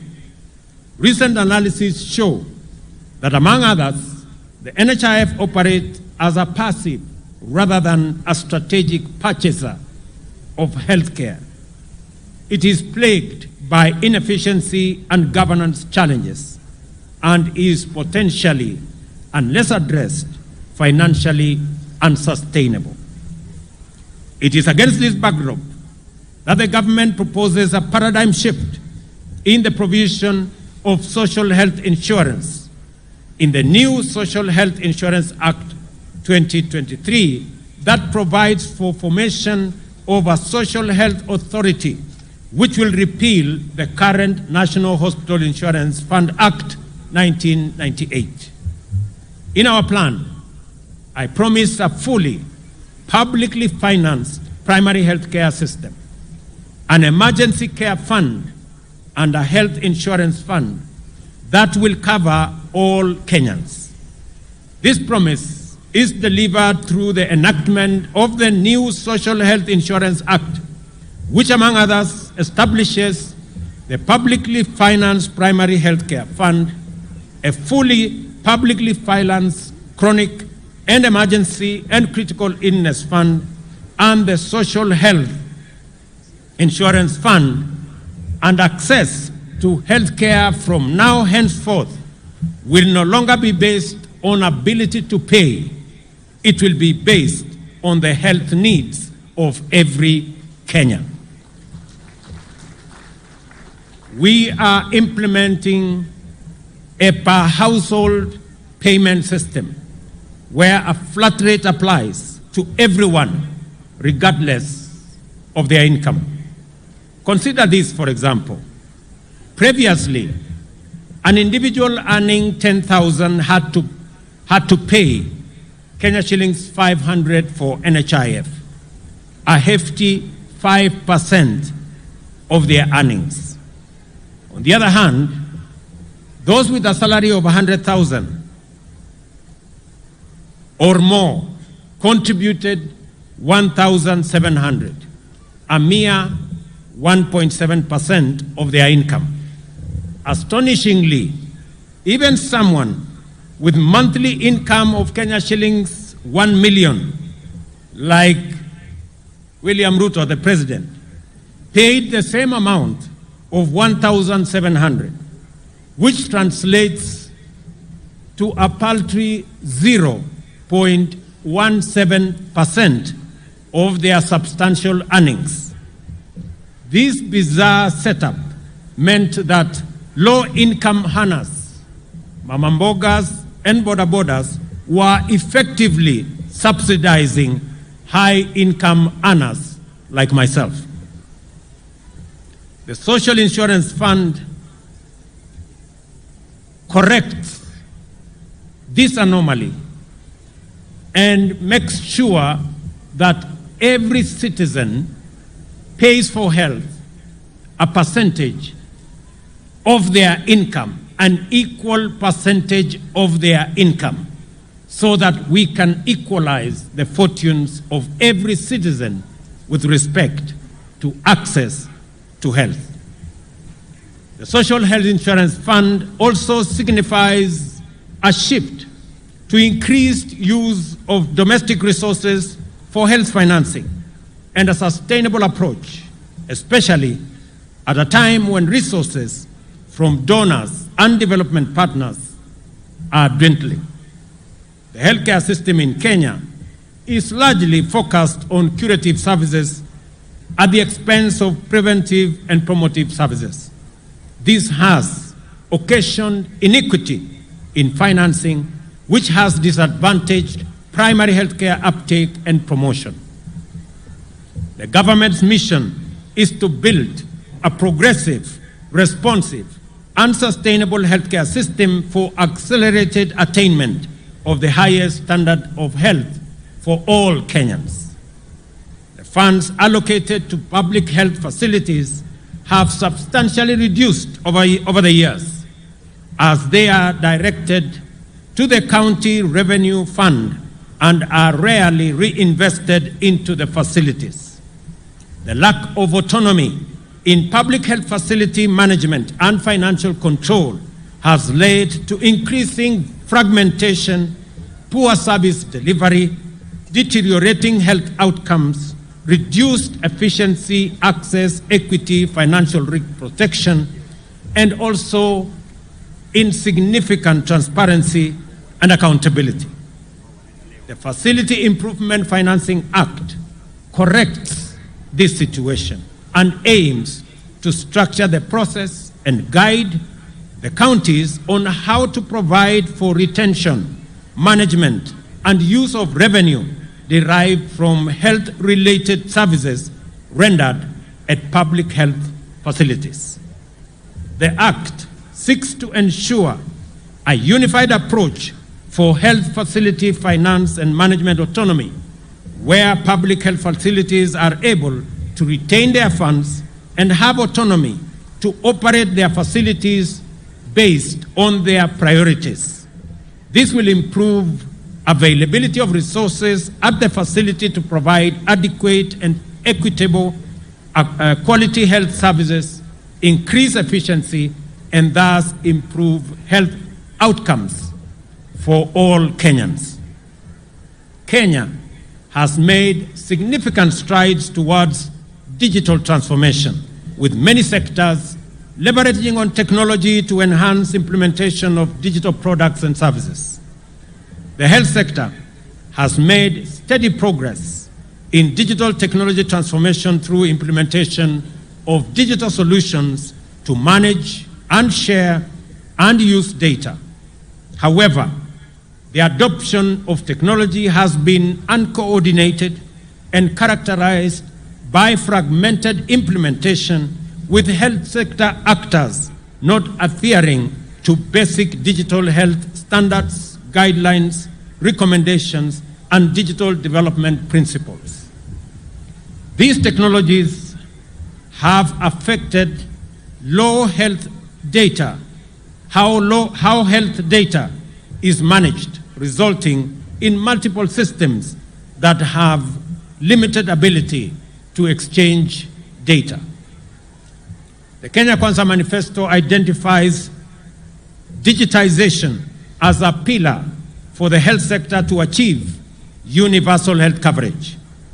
Accordingly, the Digital Health Act provides the legal basis for the development of a comprehensive and integrated health information system. These systems will enable end-to-end visibility of health processes and seamless sharing and portability of information that will enhance health service delivery and improve efficient use of resources. The enactment and implementation of the Act and the digitization agenda will deliver on the promise to integrate ICT to enhance telemedicine and health management information systems. Apart from the 4 laws, the Ministry of Health has put in place various policies and strategies to actualize strengthening of local manufacturing of health products and technologies, to have at least 50% of medicines on the Kenya Essential Medical List produced locally, ensuring procurement mechanisms guarantee value for money and provide advantage of economies of scale. Our mission is clear: to build a healthcare sector that is a shining example to the world, with healthcare workers in the right numbers who are motivated, well supported, and inspired to deliver their best. Together, we will ensure that every Kenyan has access to quality health services when they need it, regardless of their background or financial circumstances. I acknowledge the Ministry of Health, Safaricom, the World Health Organization, UNICEF, UN Program on HIV/AIDS, and United Nations Population Fund, the Danish International Development Agency, the United States government, the World Bank, Children Investment Fund Foundation, academic model providing access to healthcare, Medic Mobile, US President's Emergency for AIDS Relief, and AMREF Kenya, among others, for their immense support. I request that we clap for these great partners of our healthcare delivery system. Kenyans have deliberately rejected ideas and programs that limit our productivity, waste our resources, and delay our takeoff. This is why our focus on effectively lowering the cost of living is based on increased agricultural productivity and expanding land and other resources for production. We have rolled out an agricultural support program that has provided farmers with access to fertilizer, affordable credit, and extension services. By end of July, we had distributed 3.5 million bags of region-specific crop fertilizers in 41 counties to registered farmers, working with county governments for last-mile delivery.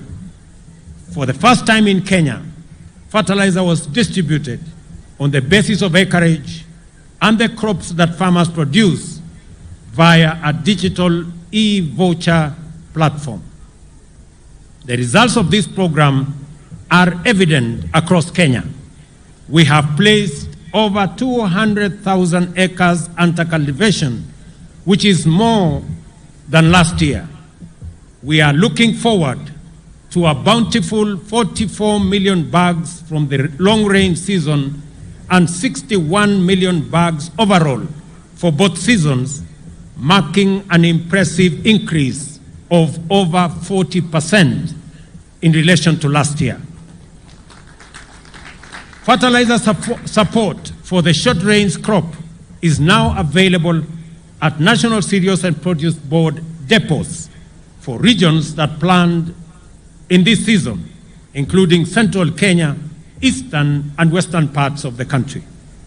I urge all unregistered farmers to use this opportunity to register so that they can benefit from the support of fertilizer for all their crops, whether it is tea, coffee, sugarcane, macadamia, avocados, and all the other crops that are engaged with our farmers. To reduce our national edible oil import bill, which currently stands at $1 billion annually, the government is supporting sunflower cultivation by distributing 600 metric tons of seed to farmers in partnership with counties in eastern, western Nyanza regions during these short rains.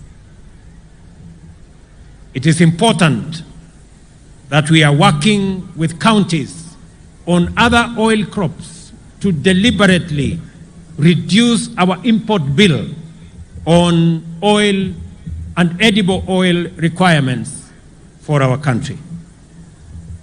When we came into office in September last year, only 320 government services were available online. Today, there are more than 13,000 services, and we expect to onboard all services by the end of this year. This has increased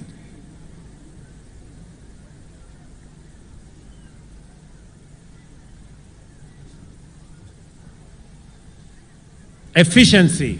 This has increased efficiency in service delivery, revenue collection, and enhanced accountability of government services and revenues. The government is currently rolling out the last mile 100-kilometer of fiber optic infrastructure throughout the country to improve health facilities, improve schools, judiciary offices in far-flung areas, and other public institutions. We are also concurrently setting up 25,000 Wi-Fi hotspots targeting fresh produce markets, bus parks, and other public spaces. We are also working with members of parliament in the setup of 1,450 ICT hubs in every ward in Kenya. And I am happy that the National Assembly has aligned the National Government Constituency Development Fund Act to actualize this strategic intent. Our goal is to spur e-commerce, the creative arts, and the digital economy, the frontier of our bottom-up economic transformation agenda. We continue to make significant progress in our education sector.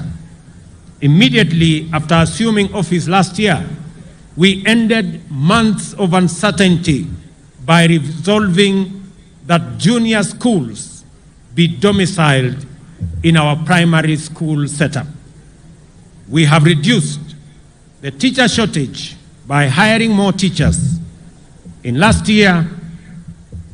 last 1 year, the Teacher Service Commission has recruited 56,000 teachers, which is half of the required number or half of the shortage that we have.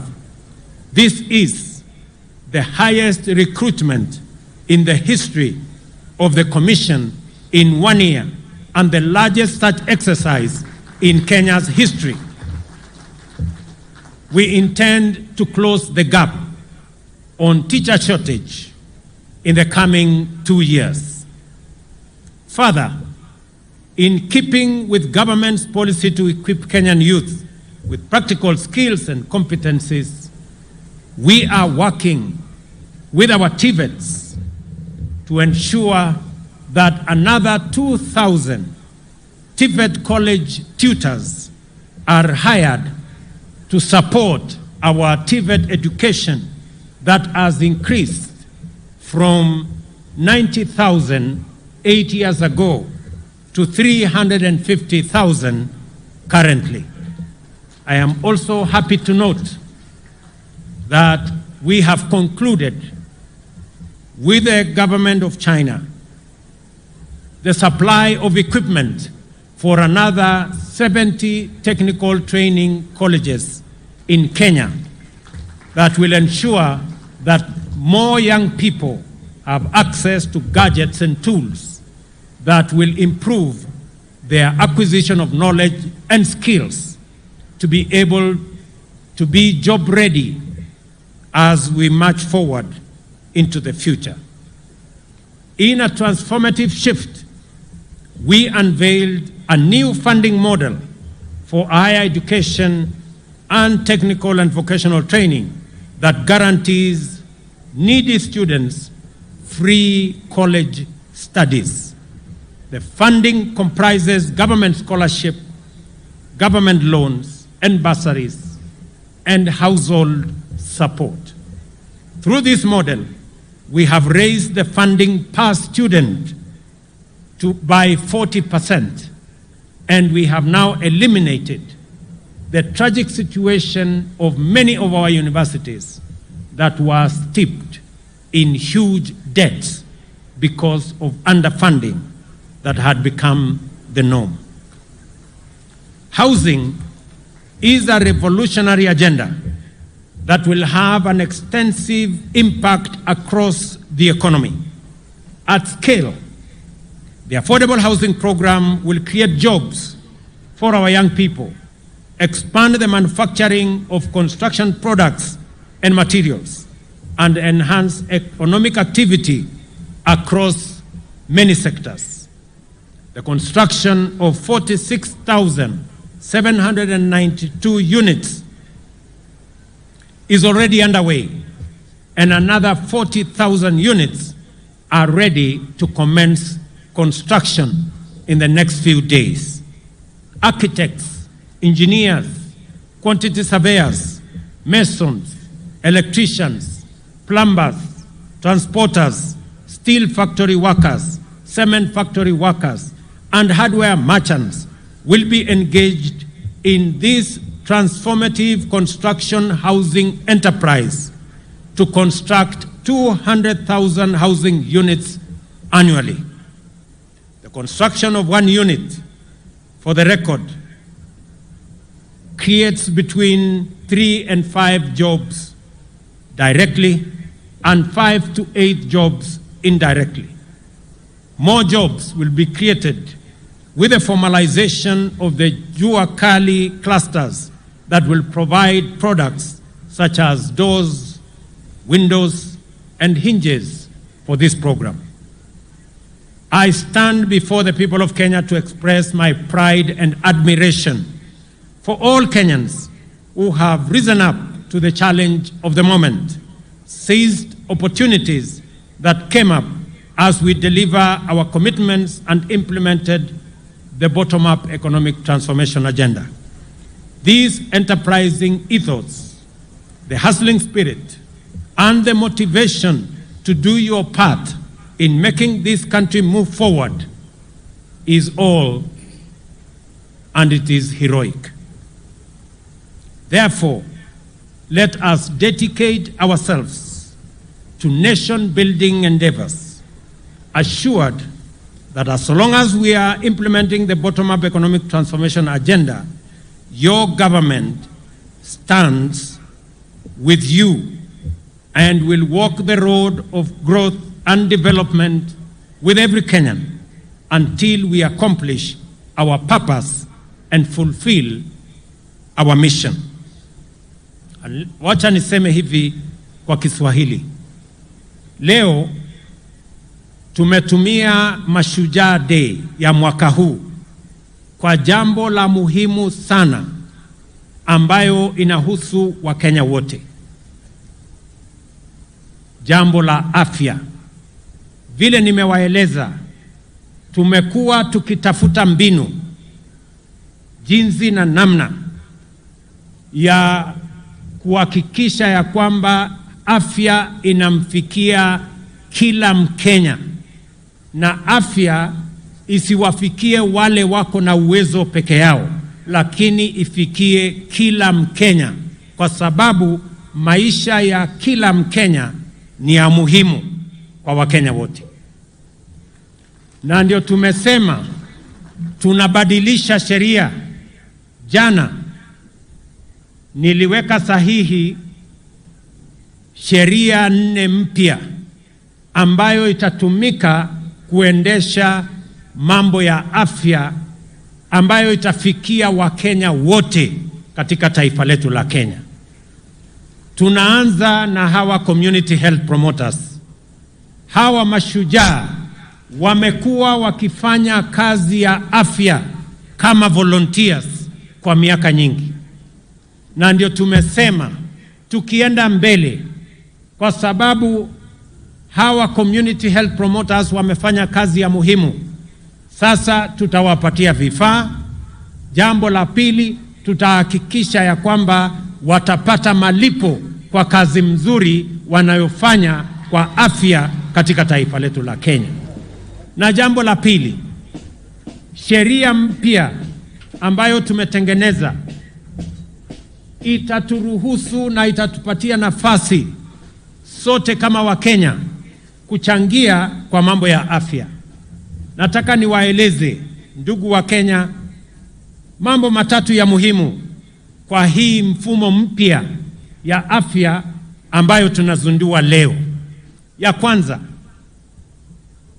pale katika level 1, 2 and 3 dispensary na health center, kila Mkenya atapatiwa matibabu bila malipo yoyote.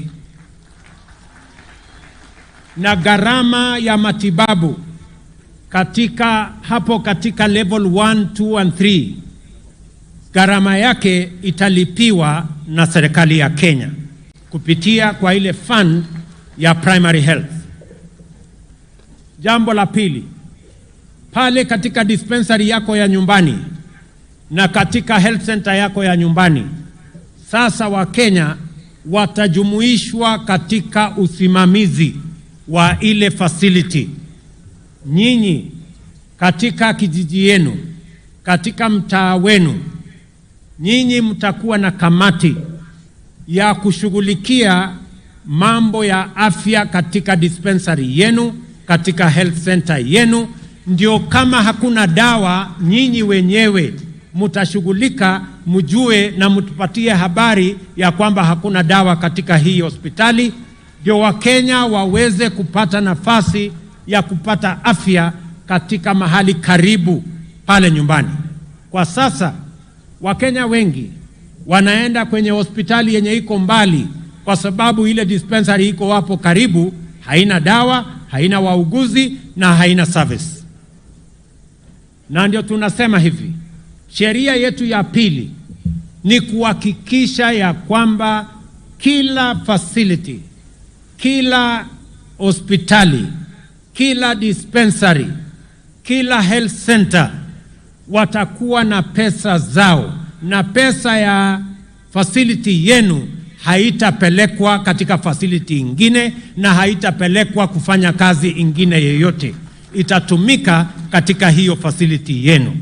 Ili pesa ambayo imewekwa katika budget ya facility yenu ya nyumbani, nyinyi wenyewe kama wananchi mkisimamia na wauguzi, na tumesema ya kwamba wananchi wenyewe wahusishwe, viongozi wa kanisa wahusishwe, viongozi wa serikali katika kiwango hiyo wahusishwe, na development partners pia watakuwa pale, na hata watu wa civil society wakuwe pale, ndio tuhakikishe ya kwamba hakuna wizi tena ya madawa katika mahospitali zetu, katika dispensaries zetu na katika health centers zetu.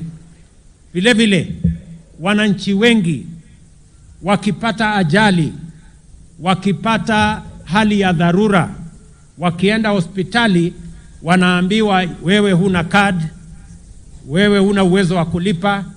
Sasa emergency, chronic illness na ajali zote, kila mwananchi atakubaliwa kutibiwa katika kila hospitali bila ya kuulizwa maswali, kwa sababu maisha ya kila mwananchi ni ya muhimu.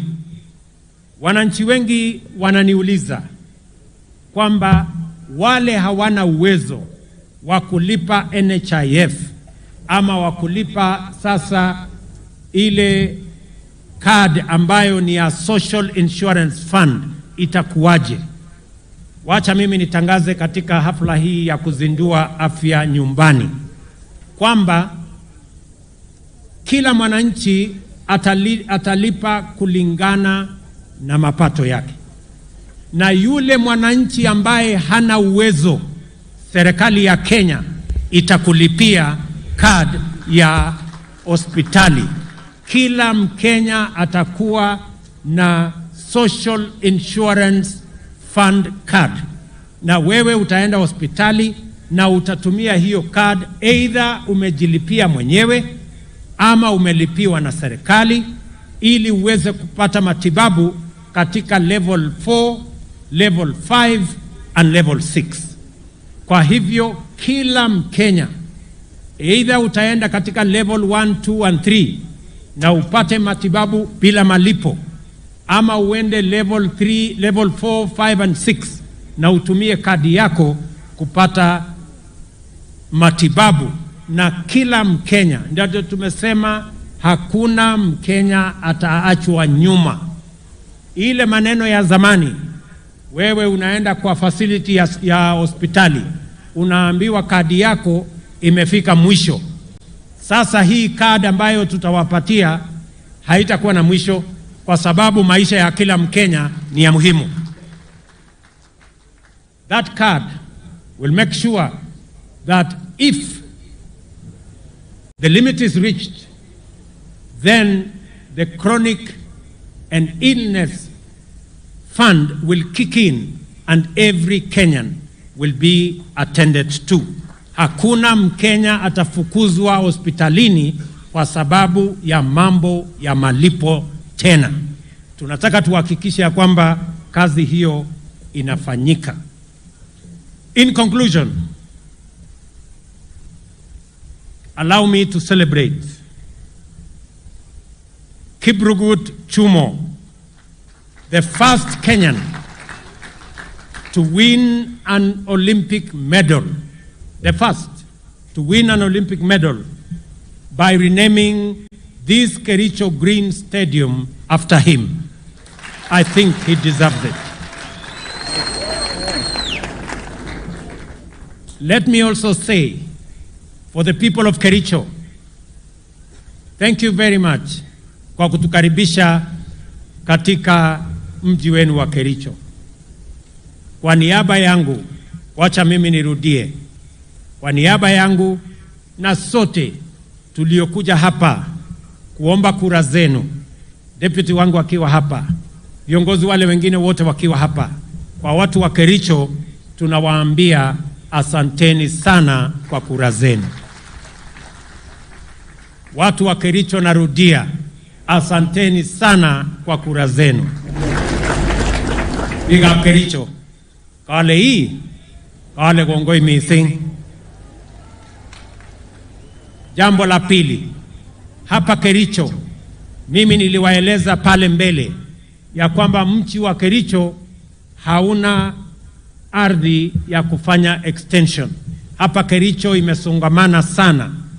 Hii Kericho town ni town ndogo kwa sababu hakuna expansion program. Mimi nataka nitangaze ya kwamba nitarudi hapa mwezi ujao, kwa sababu ile ardhi ekari 1000 ambayo ilikuwa na matatizo hapa, hiyo matatizo yote sasa tumetatua kama serikali ya Kenya, na sasa tutapata shamba ekari 1000 ya expansion development planning ya Kericho town, na wale wananchi wako pale tutawapanga katika mpango yetu ya affordable housing, ili kila Mkenya apate nafasi ya kusherehekea ushujaa wa taifa letu la Kenya.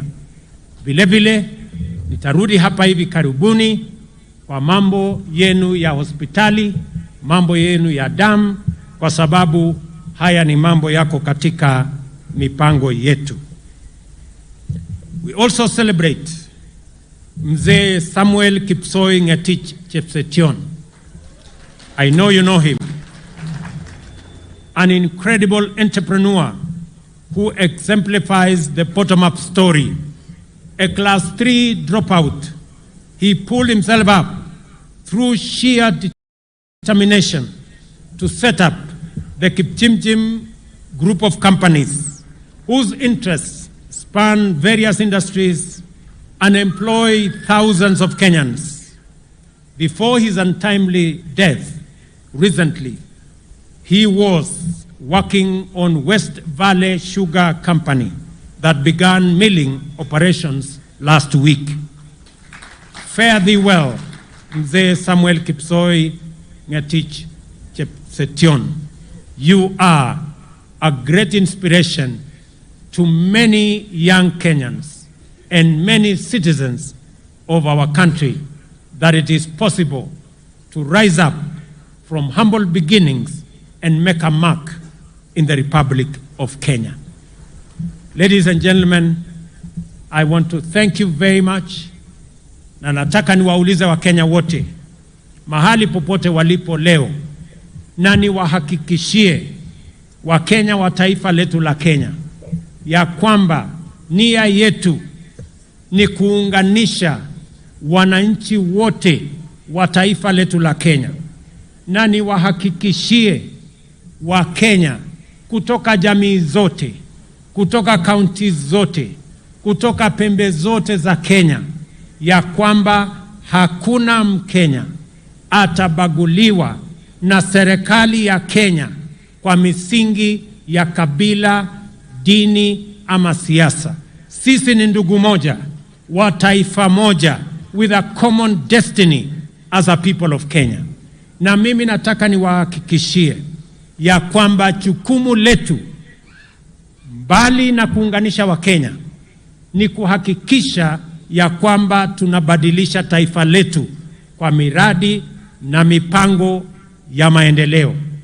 Nataka niwahakikishie ya kwamba sote tutaungana, tutafanya kazi kwa pamoja. Na wauliza ndugu zangu wa Kenya, kila mmoja wetu, ile kazi unafanya, ujue ya kwamba hiyo kazi unafanya, usihesabu ni kazi ndogo, usihesabu ni biashara ndogo, usihesabu ni mchango mdogo. Kila mmoja wetu, kwa yale yote mnafanya, ujue unachangia katika kubadilisha na kupeleka taifa letu la Kenya mbele.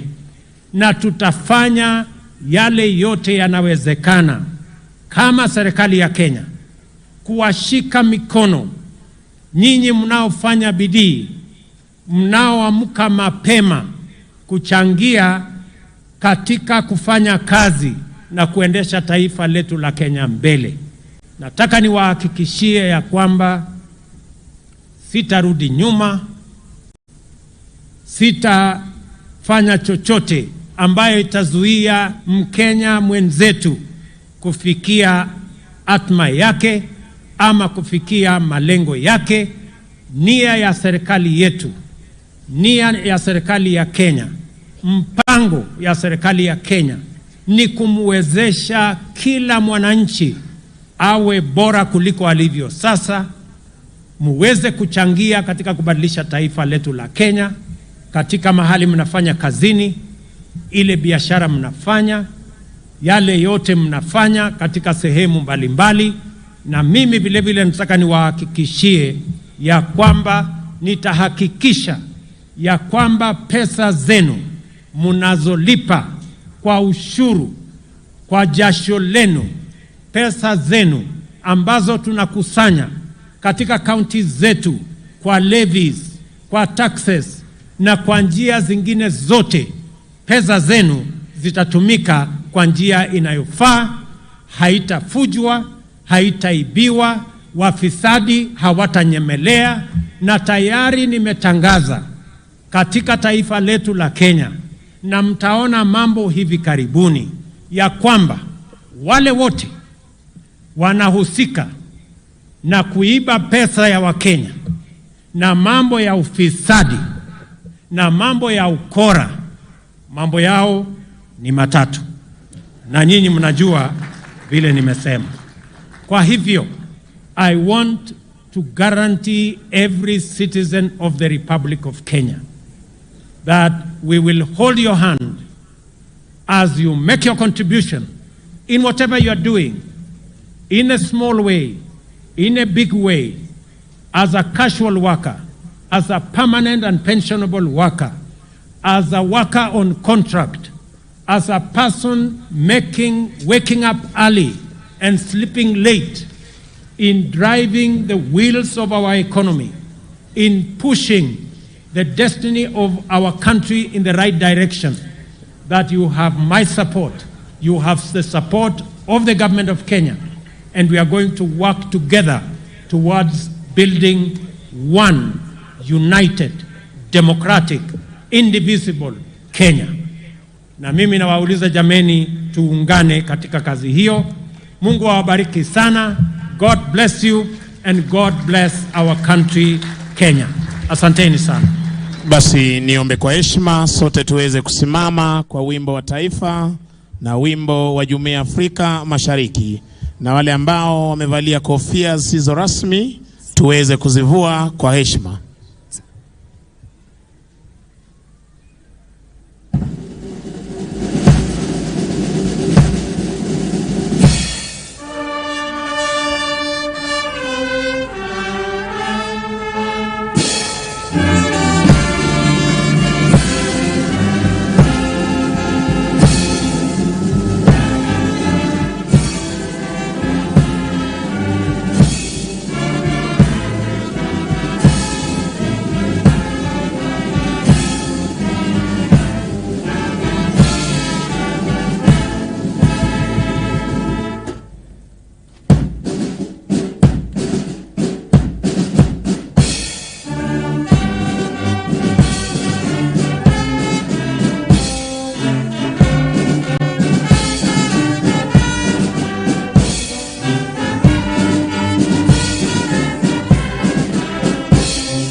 Basi nimlete mwenzangu aweze kutupa itifaki ya kufumukana mahali hapa. Kwako Gitone. Mheshimiwa Rais, kwa ruhusa yako nitaomba tukubaliwe kuondoka kwa itifaki. Wananchi tuwe watulivu ili tuweze kuwapisha viongozi wetu kuondoka. Nafasi hii nitaomba nimwalike Mheshimiwa Rais Daktari William Samoei Ruto, Rais wa Jamhuri ya Kenya na Amiri Jeshi Mkuu wa Majeshi ya Ulinzi, pamoja na Mama Taifa Mama Rachel Ruto, wakisindikishwa na Mkuu wa Majeshi ya Ulinzi, waweze kuondoka kwenye jukwaa. Welcome, Your Excellency.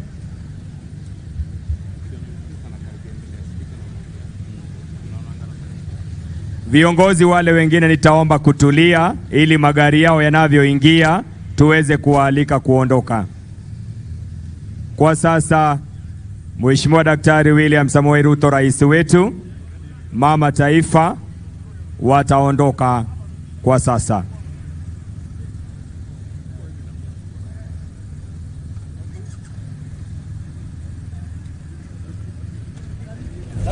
Asante sana Mheshimiwa Rais kwa kutuongoza katika sherehe siku ya leo.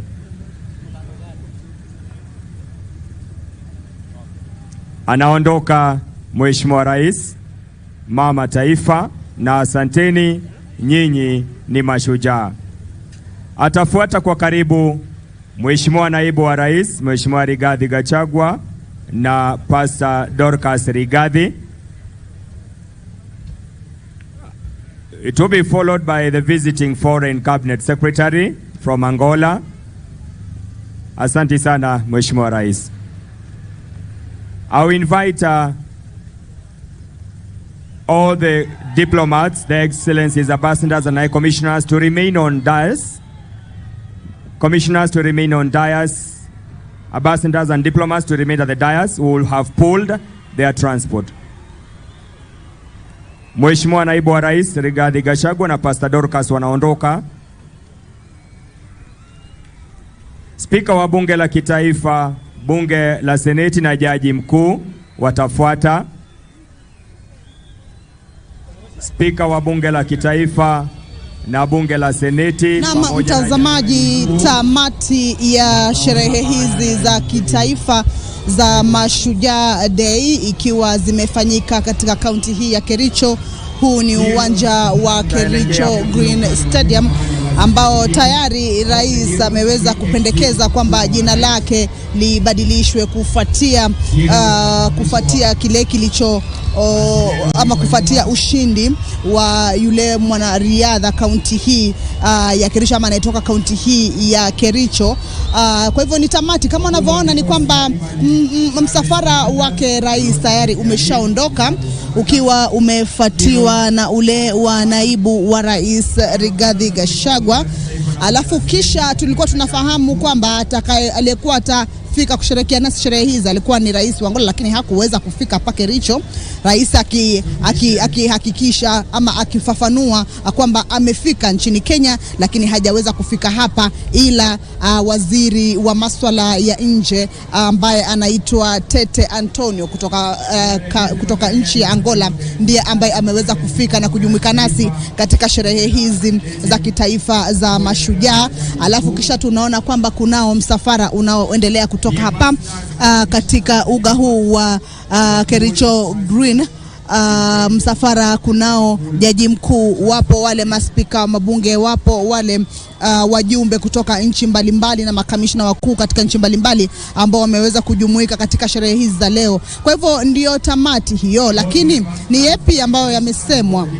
Mtazamaji, kukukumbusha tu ni kwamba unafahamu kwamba kauli mbiu ya sherehe hizi za mashujaa tofauti na zile zilizokuwa za kawaida kila siku. Wapo mashujaa ambao wameweza kutambulika 157 wameweza kutambulika kwa kutoa huduma zao katika nyanja mbalimbali. Unakumbuka rais alipokuwa anatoa hotuba yake amesema kwamba mashujaa wanaotambulika humu nchini ni mashujaa wafanyikazi, ni mashujaa walioko katika katika mashamba, ni mashujaa ambao wako katika viwanda wanaofanya kazi, ni mashujaa ambao katika viwanja ambao wanafanya riadha, ni mashujaa ambao wako katika vitengo mbalimbali ambao wanajaribu kuwakilisha Kenya ama kusaidia nchi kwa njia moja au nyingine. Kwa hivyo katika orodha tuliokuwa nayo ilikuwa ni ya 157 ambao walikuwa wametambulika hii siku hii ya leo, na vile vile utakumbuka kwamba ni siku imekuwa siku muhimu ambayo imepewa kipaumbele sana katika sherehe za leo kwa kufuatia kule kuzinduliwa kwa ile universal health coverage. Anasema afya bora nyumbani, kumaanisha kwamba ni mpango ambao unapania haswa ama unapania pakuu kuweza kufikisha huduma za afya kule nyumbani kabisa. Mtazamaji, umeona kwamba kuna wale wahudumu wa afya wale walio katika kile kiwango tunasema cha chini kabisa katika kuhusiana ama kushirikiana na wananchi wanaoitwa community health promoters, ambapo hii leo wameweza kukabidhiwa mamlaka rasmi, wakakabidhiwa kwamba watakuwa wanajumuika kule mashinani kuweza kuhakikisha kwamba afya bora inaweza kufika hadi kule nyumbani, na kila mmoja akapewa jukumu la kushughulikia nyumba 100 katika kila eneo, ambapo kumbuka ni wahudumu wa afya ambao wako kote nchini, na kila county ikiwa na ama kila eneo bunge ama kila county ikiwa na kiwango chake kulingana na ukubwa na pia idadi ya watu walio katika ile county. Lakini cha muhimu ama cha msingi ni kwamba rais amesema ni mpango ambao unataka kuhakikisha kwamba kuna huduma bora za afya kwa Wakenya, kwamba